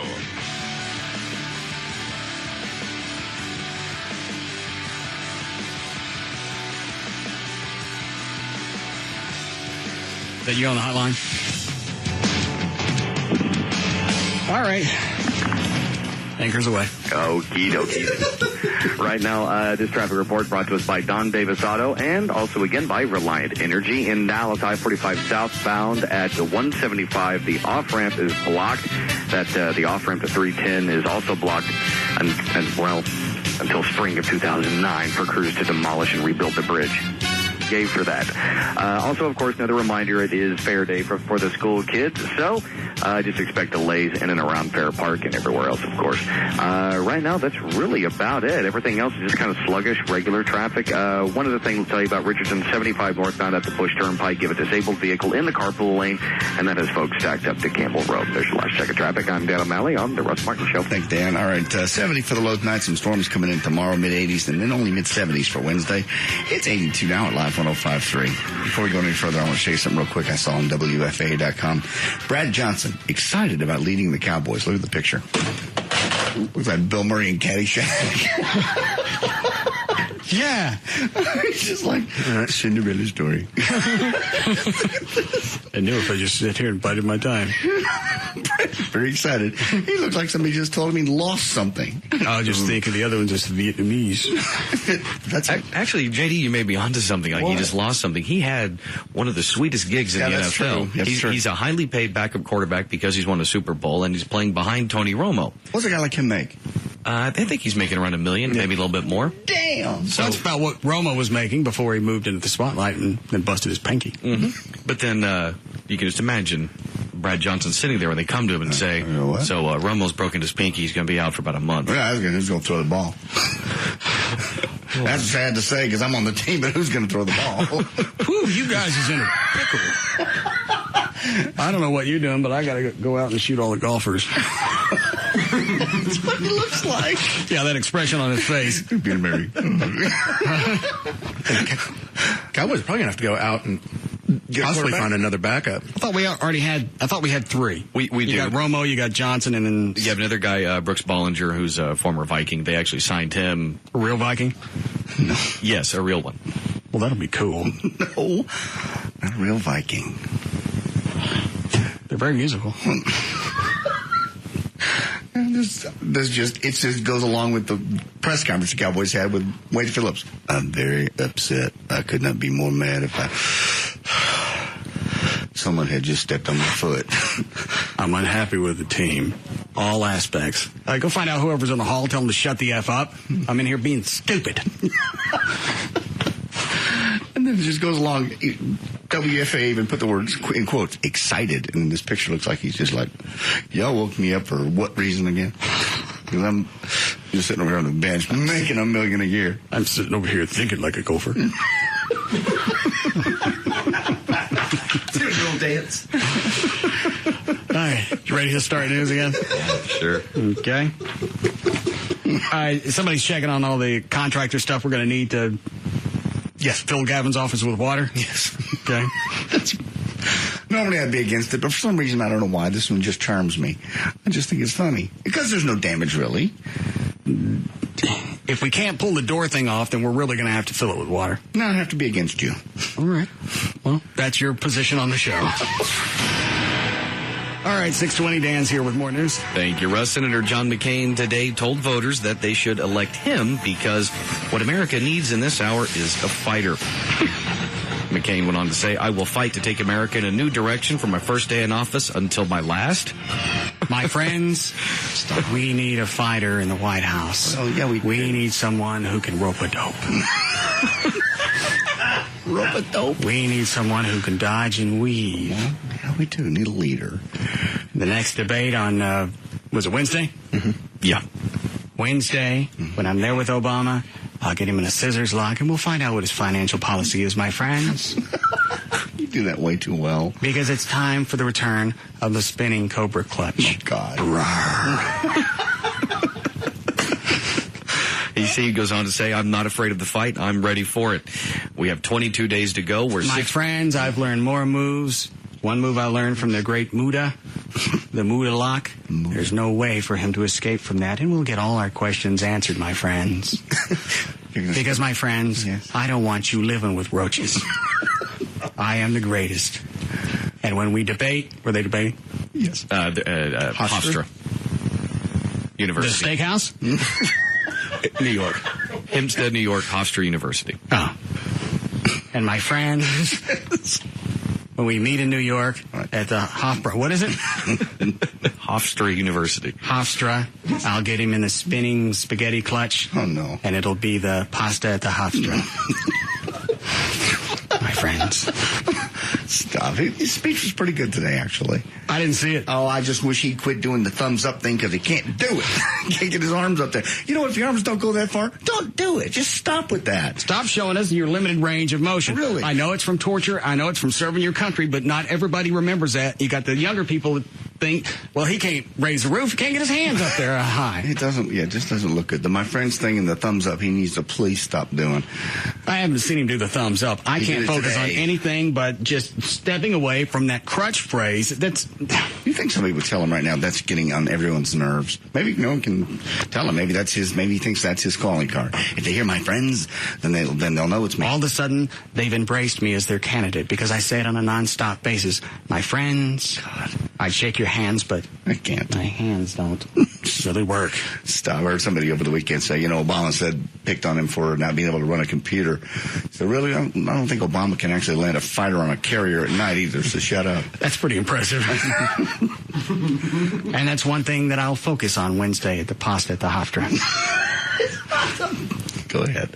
So I'll get him in a Japanese stranglehold, and we'll get some answers. I think you will, actually. The iron claw that I got from Fritz. I'll squeeze it. Close. Fritz von Erich. That one, yeah. Huh? Fritz von Erich reference. You didn't get that? Oh, no, I did. Kind of out of left field. There's no way for him to escape the iron claw, because that's really the only thing I can do with my hands anymore. Iron claw, and I'll squeeze his forehead. And my friends, the Vulcan neck pinch, and he'll be out. To the mat. No, there'll be no wrestling. We need a fighter. We need a fighter, I know. We need somebody who can get in the ring for the White House and do the rope-a-dope. No, John, no. Well, you got him in these holds. Are you going to ask him the question we all want to know the answer to? Question that Alfie brought up last week. We got an email about that. Did we keep that audio from Alfie? Yeah, it should still be on my flash drive under the week in review. Russ almost ran off the road when I heard Alfie say that. Oh, I won't blow the bit. Well, obviously he didn't mean to say that, but I was still trying to figure out what he did mean to say. Would you ask him? We'll ask him tomorrow when he's here. Okay, I see. Week in review, October 10th? Mm-hmm. Yeah. Cut 10. Yeah, cut 10. All right. As a matter of fact, what, does this need a setup? What were we talking about? Obviously, it had something to do with black people. Was it the Elizabeth Hasselbeck thing, arguing when you could use a black word with Whoopi and the other chick? I think this was coming out of a commercial break and someone was calling in with something along those lines. All right. Line one. Yes, Johnny. How's it going, guys? Good. Look, I'm from Nigeria. No, you're not. Oh, God. That's right. Alfie tried to pass this guy off as black.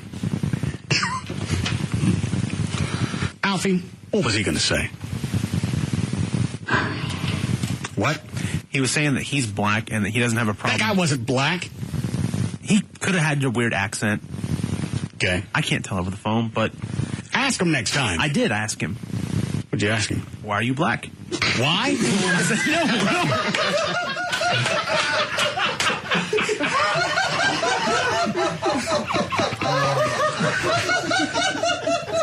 Such confidence. And my friends, that's the question we'll get to the heart of. No. That I'll ask the Obama. I don't believe so. That wouldn't be appropriate. Did you get there late? Did your alarm not go off? I don't know what you're talking about. Too many people in line. I don't understand. I can't say anything without getting in trouble. Backing away. I just want to listen to that part again. No, he's just so What? He was saying that he's black and that he doesn't have a problem. That guy wasn't black. He could have had a weird accent. Okay. I can't tell over the phone, but... Ask him next time. I did ask him. What'd you ask him? Why are you black? What?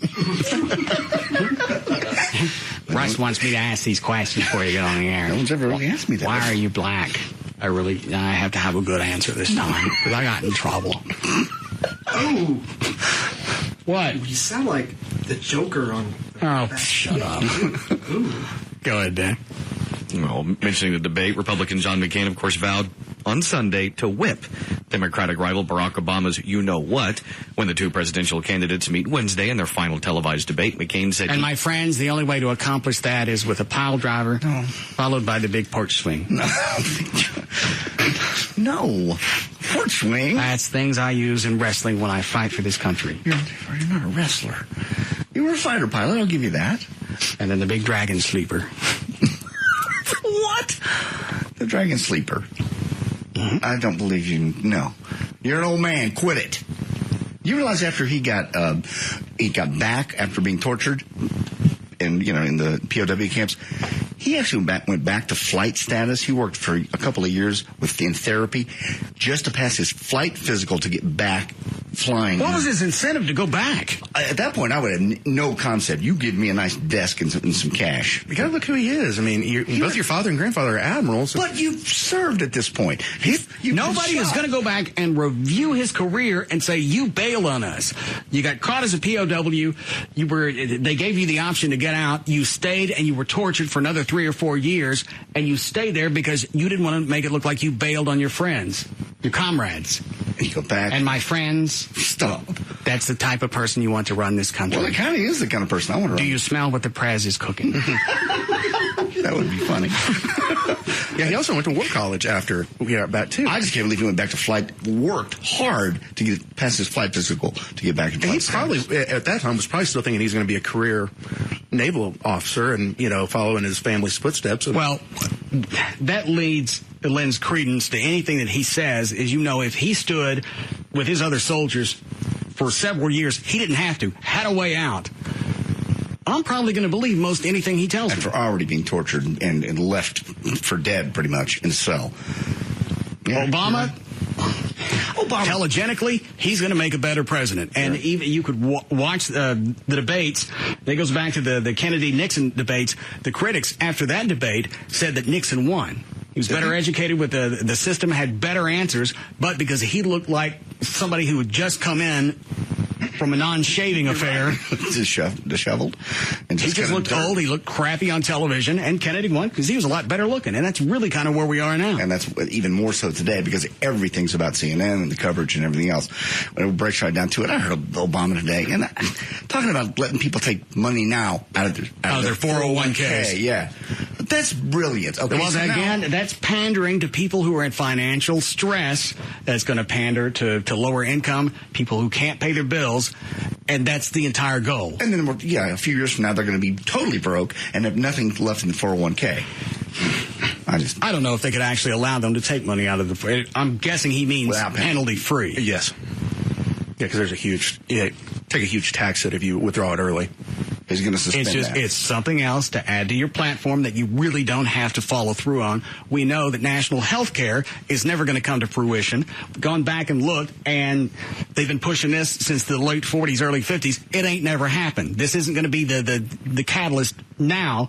Now we have national health care. I just wonder why nobody calls him on something like that and go, hey, you think that's the best idea right now with everybody in flux as they are? Well, my friends, I'll bring that up during the next debate, and I'll ask him about his national health care after a nice gut stomp. That would be fun, actually, to watch them go at it. Yeah.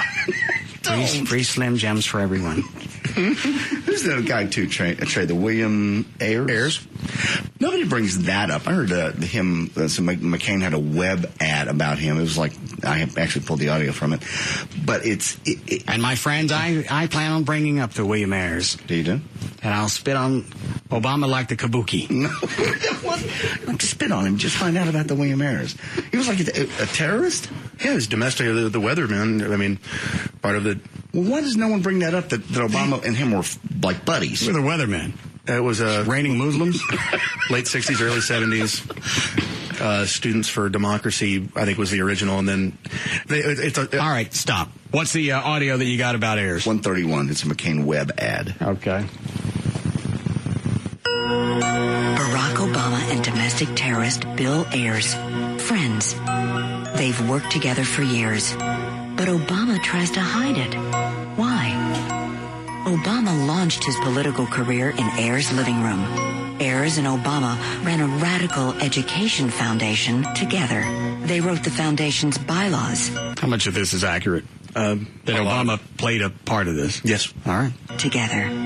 Obama was the foundation's first... Because initially, they made it sound like there was a close association with Ayers, and we found out they lived in the same neighborhood. Well, we also had Ayers had a fundraiser, Obama's first fundraiser when he was running for state senate, early '90s, mid '95. Okay, and they did work on a foundation together. All right, so far there's no spin on this. Not really. All right. And my friends, I'll address that as commander-in-chief. I'll get him in the super hot chicken wing lock. And we'll get to the bottom of this. Chairman, reports say they distributed more than $100 million to ideological allies with no discernible improvement in education. When their relationship became an issue, Obama just responded, "This is a guy who lives in my neighborhood." That's it? We know Bill Ayers ran the violent left-wing activist group called Weather Underground. We know Ayers' wife was on the FBI's 10 most wanted list. We know they bombed the Capitol, the Pentagon, a judge's home. We know Ayers said, "I don't regret setting bombs. I feel we didn't do enough." But Obama's friendship with terrorist Ayers isn't the issue. The issue is Barack Obama's judgment and candor. When Obama... Well, if all of that is accurate, yeah, that's the issue. Yeah, it certainly is, and nobody brings this up, not even McCain. Well, they're not going to do it at a debate because that's going to get really ugly, and if this next debate is another town hall type meeting, then that's not a situation where they want to get into that. Then why is this not a television ad that runs on TV, which is the web ad? I don't think McCain's got the money. I think he does. I think they're waiting a little bit longer before they chop this whole piece down into 30 seconds and then start running it more than likely in the most hotly contested states. There's no reason for McCain to run that ad here. He's going to carry Texas. And I don't know if because of the fairness doctrine, I got to run an Obama spot. I don't think we have one. I'll just say he looks like a nice guy. You've said quite a bit nice about him, actually. I think just face value, telegenically, Obama's got this one done. He hasn't screwed up. He hasn't blown any of the debates. There hasn't been that cataclysmic failure that everybody thought would happen because McCain obviously has a lot more experience. Obama's stayed there toe-to-toe. And it looks like... But this time, my friends, we'll rope a dope.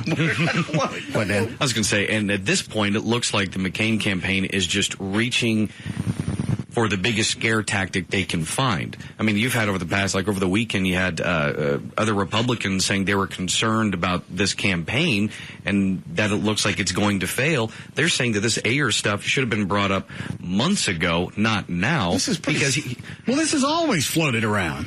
Obviously, they're waiting. Now we're into the last stretch. You don't want to bring something out too far in advance because that's going to fade. And then you're going to have to revive it. It's like, dude, you've already thrown that one out. We got that. Okay. Yeah, I see what you're saying. So you're going to have to keep the impact as close to the election as possible. And that's the reason they're going this route. And they've had Palin on the And my friends, during this next debate, if he doesn't address his socioeconomic problems, I'm going to drop down on him like Owen Hart.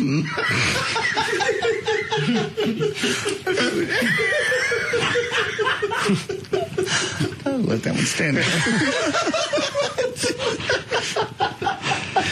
Dan, ready to finish news? Sure. All right. Go ahead. All right. Well, the University of Texas. These aren't real wings.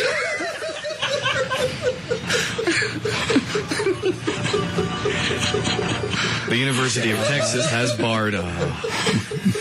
barred 2 students from registering for spring classes after they refused to take down political signs from their dorm windows. Connor Kincaid and his cousin and roommate Blake Kincaid said they were told by a UT staff member during an administrative hearing Wednesday to take down their signs supporting Barack Obama. The university says that the dispute has nothing to do with the candidates.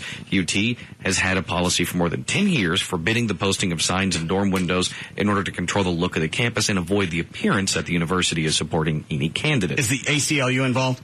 No, not yet. University Democrats and Republicans are working together to fight rules they say are unconstitutional. They said they were encouraging students across campus to put signs in their dorm windows as a form of protest to force the university to hold thousands of hearings. Well, you're not just going to have Barack posters. You're going to have independents, McCain. You would think so. You also... And why not embrace the fact that somebody gives a rat's ass about the election? That's what I'm thinking. When a good portion of people like me don't care. And it's a place where that opens up discussions of the political, arena. There again, the other side of the argument is if it's policy and it's always been there and you knew about it, take the sign down. Well, it's policy. We want to change the policy. But, okay. Well, then change it after the election. In the meantime, that's the policy. Everybody can do it. Tell everybody they can put up McCain signs all they want. It looks like crap, though. I mean, ultimately, because UT leans Democratic. It's mostly going to be because they're young, and Obama's carrying the younger demographic. It's going to be almost all Obama posters. A lot of it, but you go by the dorms, and it just looks like crap to have, crap in the windows. Every window. Well, it's only going to be crap for another few weeks. Does it really make a difference? No. If it's policy, take them down. It's like the Halloween decorations in my house. It's only there for a month. It looks ridiculous now, but it is. It's just. You're still getting calls from the HOA? God, yes. I put a video up on YouTube of my front yard, and that's how the president found out about my front yard. But it's Halloween. What the hell? Take it down. It's too much. It's Halloween. What do you got? I have a casket in the front yard with a dead body in it. Fake. Yes, of course. I have a pirate chain link fence across the front. One room has 3 red rotating lights like it's a mad scientist place. I got strobe lights all the way through the house. Little eyes poking out of one of the rooms upstairs with strobes. I got a dancing. Anybody else in the neighborhood decorated like this? Nobody like this, no. But I do the same thing for Christmas. Dancing pirate in one room, and a giant blow-up Frankenstein in one window, and a bunch of tombstones. And they're all lit. Of course, everything's lit. Sounds very distracting. It's not distracting. I don't live on a freeway. You got strobes and siren lights. Aren't you in a cul-de-sac? I'm in a dead-end street, yeah. Oh. But so what? It's not going to be that distracting. It's Halloween. But, and you have to remember, this is coming from my perspective, that sounds pretty trashy. It's not trashy. It's Halloween. Yeah. It is. I do the same thing for Christmas. It still sounds pretty trashy. It's not trashy. I know trashy. I just made a mistake. I put it up on YouTube, and that's how he got a hold of it, I think. Nobody well, I mean, my neighbors all think it's pretty cool. They all come by and go, hey, it's great. What are you going to do this year? So my neighbors, as far as I know, there's no neighbors that bothers.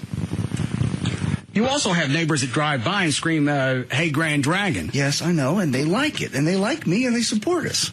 And they listen to the show. And everybody in the neighborhood they bring their kids by Halloween night. It's a big deal. People come from blocks around to see my house. When did you start putting this stuff up? Mid-September. I'm sorry, third week. You get started. It just takes a while to get going. This takes work. I do it by myself. Well, Joy helps. What do they tell you, like month of? They just he's already ended the month of, and they told him it's just too much. I didn't know they could set boundaries. Sure. I have smoke machines, too, that go off and fog both houses. Yeah, you're just lacking a couple of pink flamingos. No, it's not that bad. It's just for Halloween. If it was all year, I'd get it. Most of the time, my house just looks like any other house on the block. Okay. All right. Just to me, sounds trashy. It does not sound trashy. That's rude. It's Halloween. You used to do up at your house in Halloween. I didn't go that route. Yeah, big blow-ups and stuff, yeah.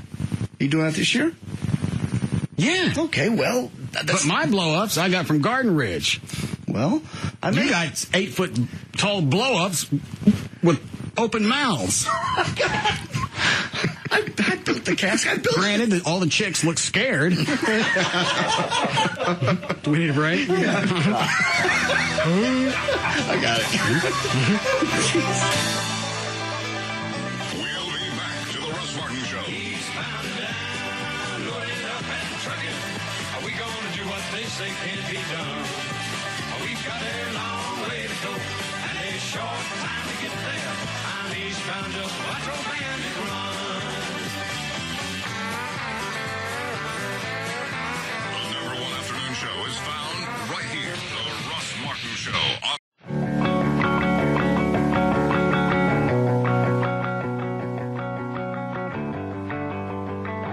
We're back to the Russ Martin Show.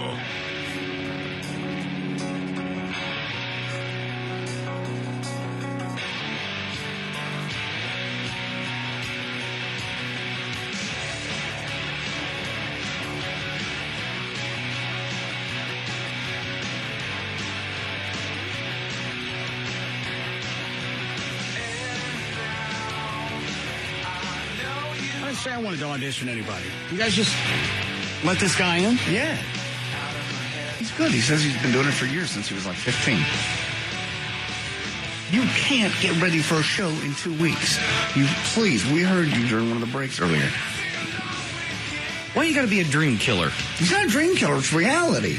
You can't be ready for. Give the man a chance. Trey, you don't even come to the shows, so don't worry. You don't have to worry about it. We all do. You haven't taken the time to try and learn anything. You were going to do the bongos, gave up on that. Then you went back to the tambourine, decided that was too intensive, and you bailed on that as well. I have the tambourine. I practice. You picked the one thing that nobody has to learn. Well, so I've decided to expand. Now that I've mastered the guitar. You've mastered the guitar. Torture me with that. Now you're going to torture me with drums. We got to have a backup for... That's who this guy is. As a drum. I don't know this guy. You just let somebody into the studio. Yeah, well, listen to him. He's really, really good. He says he's been doing it since he was 15. And have you heard him play yet? No. Well, that's what an audition is for. You stupid. What, Dan? What? What'd you say to me? I just shut off everybody's mics. You and I have conversation. What'd you for? What did you call me? Don't be it. You know what we called it. All right, I'll lose on that one. That's the only time I'm going to let you get away with the C-word argument. All right. Don't be one, don't get called one. My question is, JD, did you let the guy in? Yeah. Okay. And you don't know him? He just happens to show up. You just happen to let in a complete stranger. You don't possibly know a drummer that could be a buddy of a buddy. If he sucks, we're going to know him just really quick, aren't we? He may not be a drummer. Did you frisk him? He might be. Frisk men? Homicidal. He's not homicidal. Look at him. He's a nice guy. He's got tattoos on his ears. He's not. He's got one tattoo on his arm. He's got tattoos on his ears. He doesn't. Those are headphones. Oh. He gets Sony put on his ears. I worked out this endorsement deal. Just let him try. All right, we'll do it. We got 8 minutes left. We'll do it at the end. Okay. Anybody get a driver's license or anything? No. So you just let somebody that showed up off the freeway. Yeah, he emailed me. I emailed him back, and they'll let him in. There's how many of us and one of him? He didn't look dangerous. He's pretty big, though. There's plenty of us in here. I don't think he's going to hurt us. You never heard of a mass shooting? He's not going to shoot anybody. Look at him. He's a nice guy. Smile. So because he has an email address, you just let him in? He asked if I Yahoo'd. Oh, he emailed you first? Yeah. He emailed me first. We went back and forth. And I said, we'll just come on up toward the end of the show. If nothing else, you can do it after the show. The rest of them want to hear you during the show. That way you don't have to play the drums. We can get somebody who really plays the drums. Chloe, go stick a mic in JD's office. Okay. So I'll be able to hear this. All right, Daniel. What else do you have, my friend? Well, my friend, there's a new book called The Porning of America, which claims that readily available pornography is warping the way we see our world, and it's, of course, completely screwing up our kids' heads. You know what? After hearing the story last week of these 12 and 13-year-olds that are swapping pictures on their cell phones, nude pictures, I got no argument with this one anymore.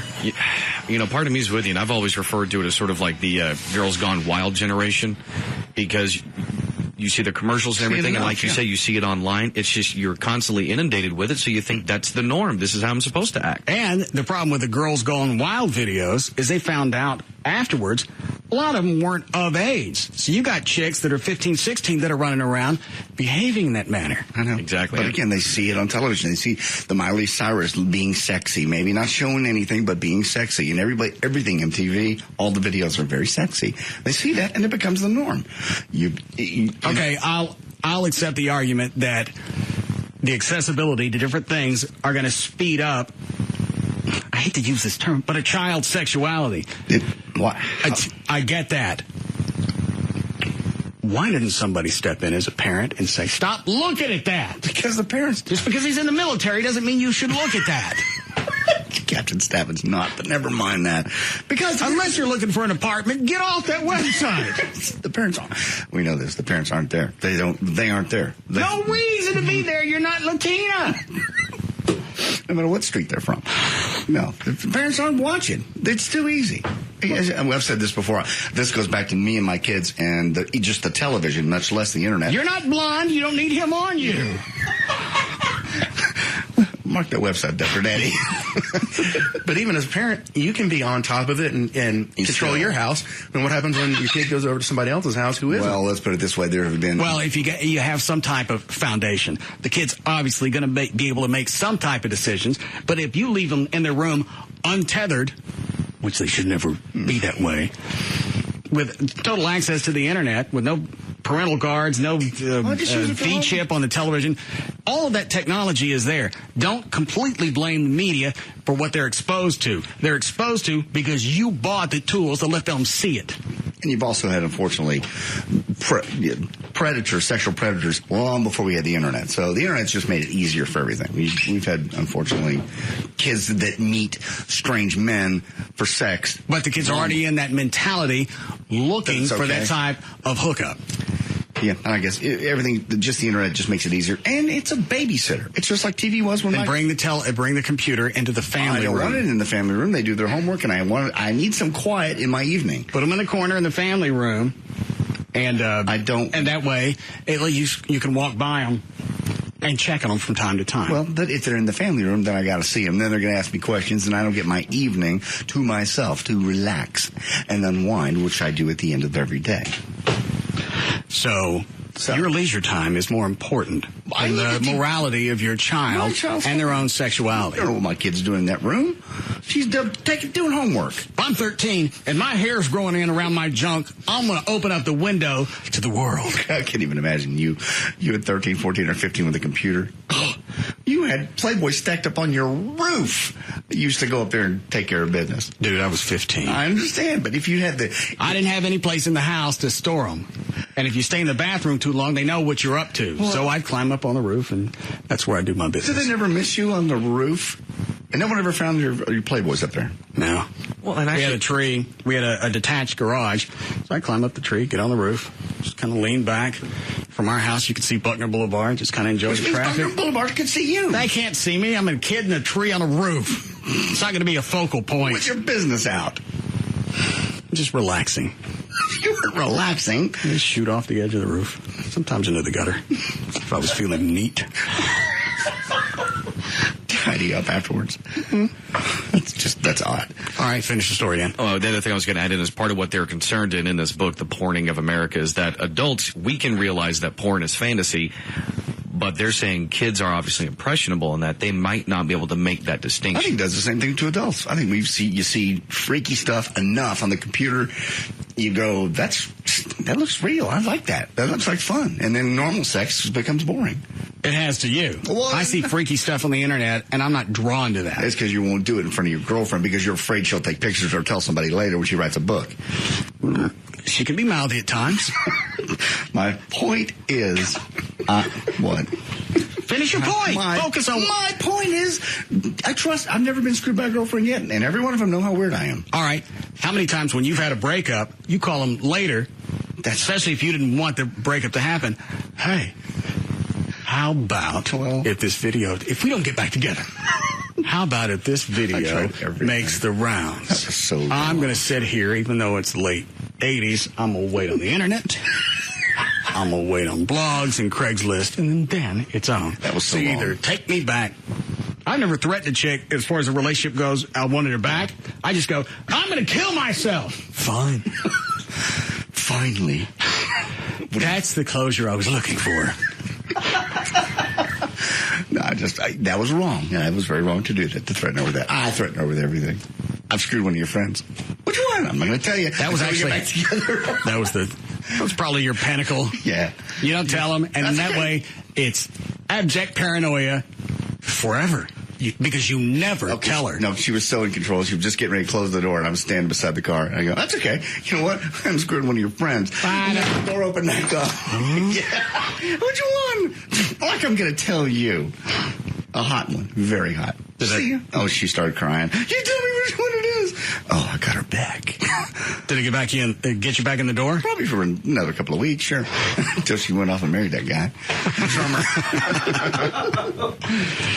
All right. Anything else stand on, Dan, so I can audition this drummer? There's a new Putin story, if you like. I think I got some new farts stored someplace. Let me look.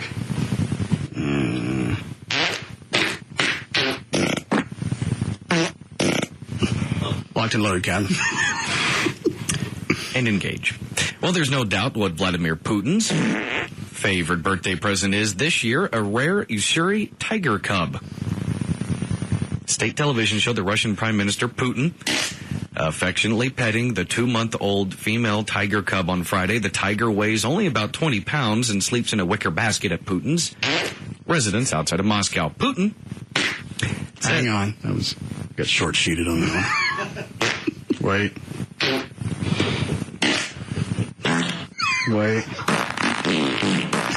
I like that one. All right, try it again. Putin said he has not decided what to call her yet, but is leaning towards Mashenka or Malashka. Putin refuses to say who gave him the tiger for his 56th birthday, which was last Tuesday. But the tiger is also known as the Siberian or Manchurian tiger. Fewer than 400 are believed to survive in the world, and now Putin has one. I'm going to have to mark these as my favorites. I don't like any of these. That one's all right. That one sounds like he's trying to start. Give it more gas. Ain't got no gas in it.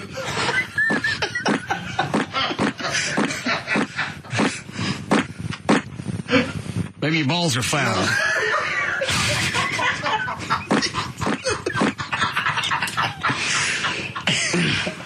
All right. Does he have the guy that wants to audition? You have headphones out there? Yes. It's this mic. Yes. Can you hear me? Yeah.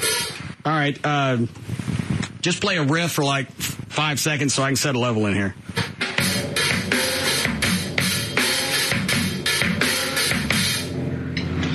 All right.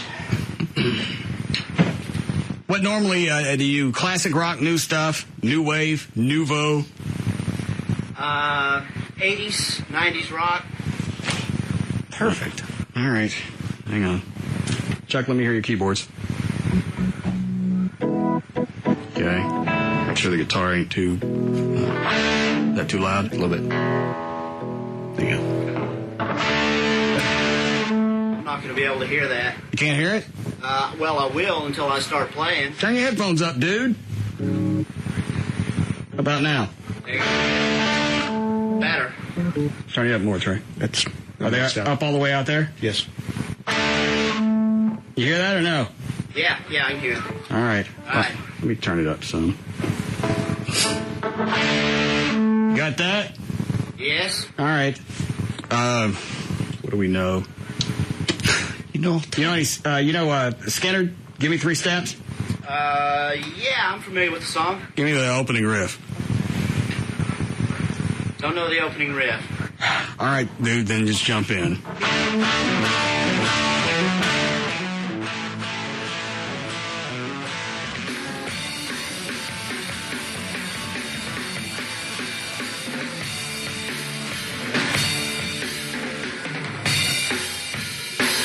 He's good.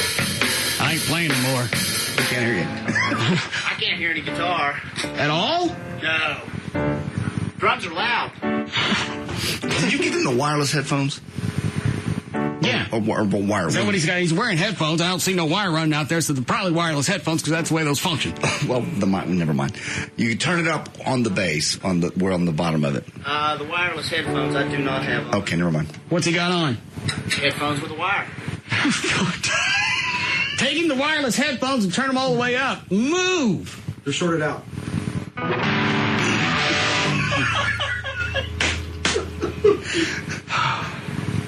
All right. You know Highway to Hell? I do. All right, hold on. You set? I'm ready when you guys are. I cannot continue to function on a show like this. It's this slick. Frightening. The pressure just eat at me every day. Dan, are you ready? Because this is not going to last too terribly long. He sounds good so far. Thanks. Well, and especially if we get a drummer that can hear us. That would really help if you had headphones on that went up. All right.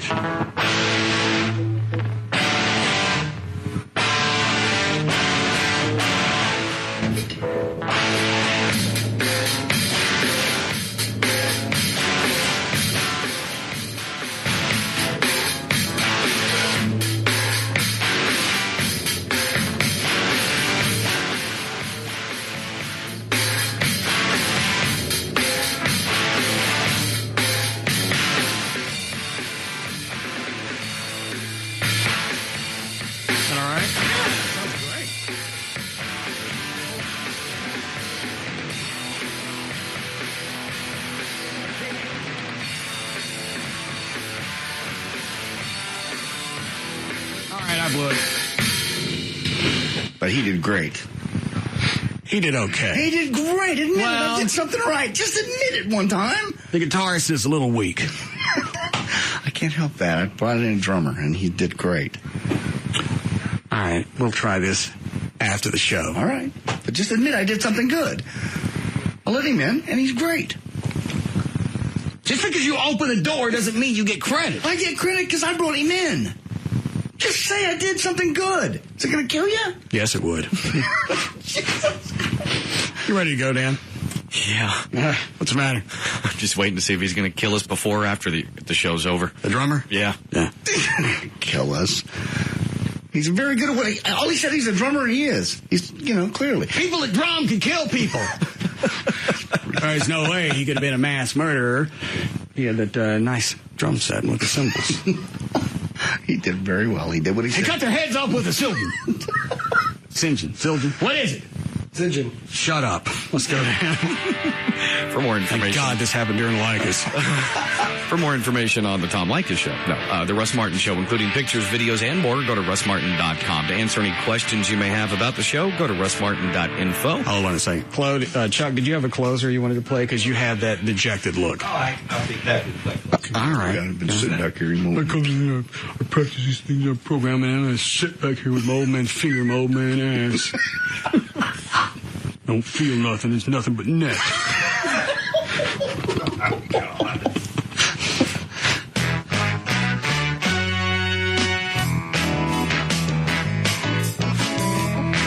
And my friends, that's one thing I'll address on Wednesday. What? Papa has a brand new bag. All right. Kiss myself.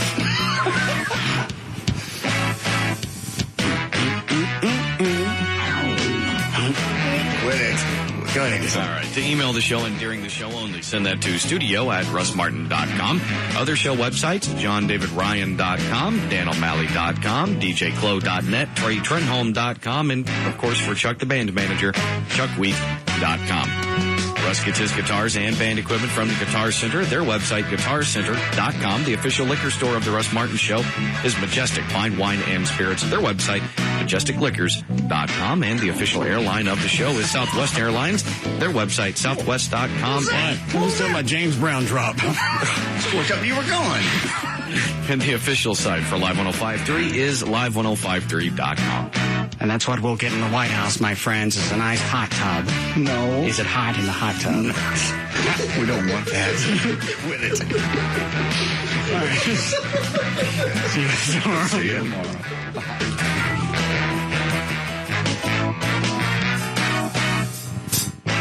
Hi. You can now listen to The Russ Martin Show anytime you want on the web at russmartin.info.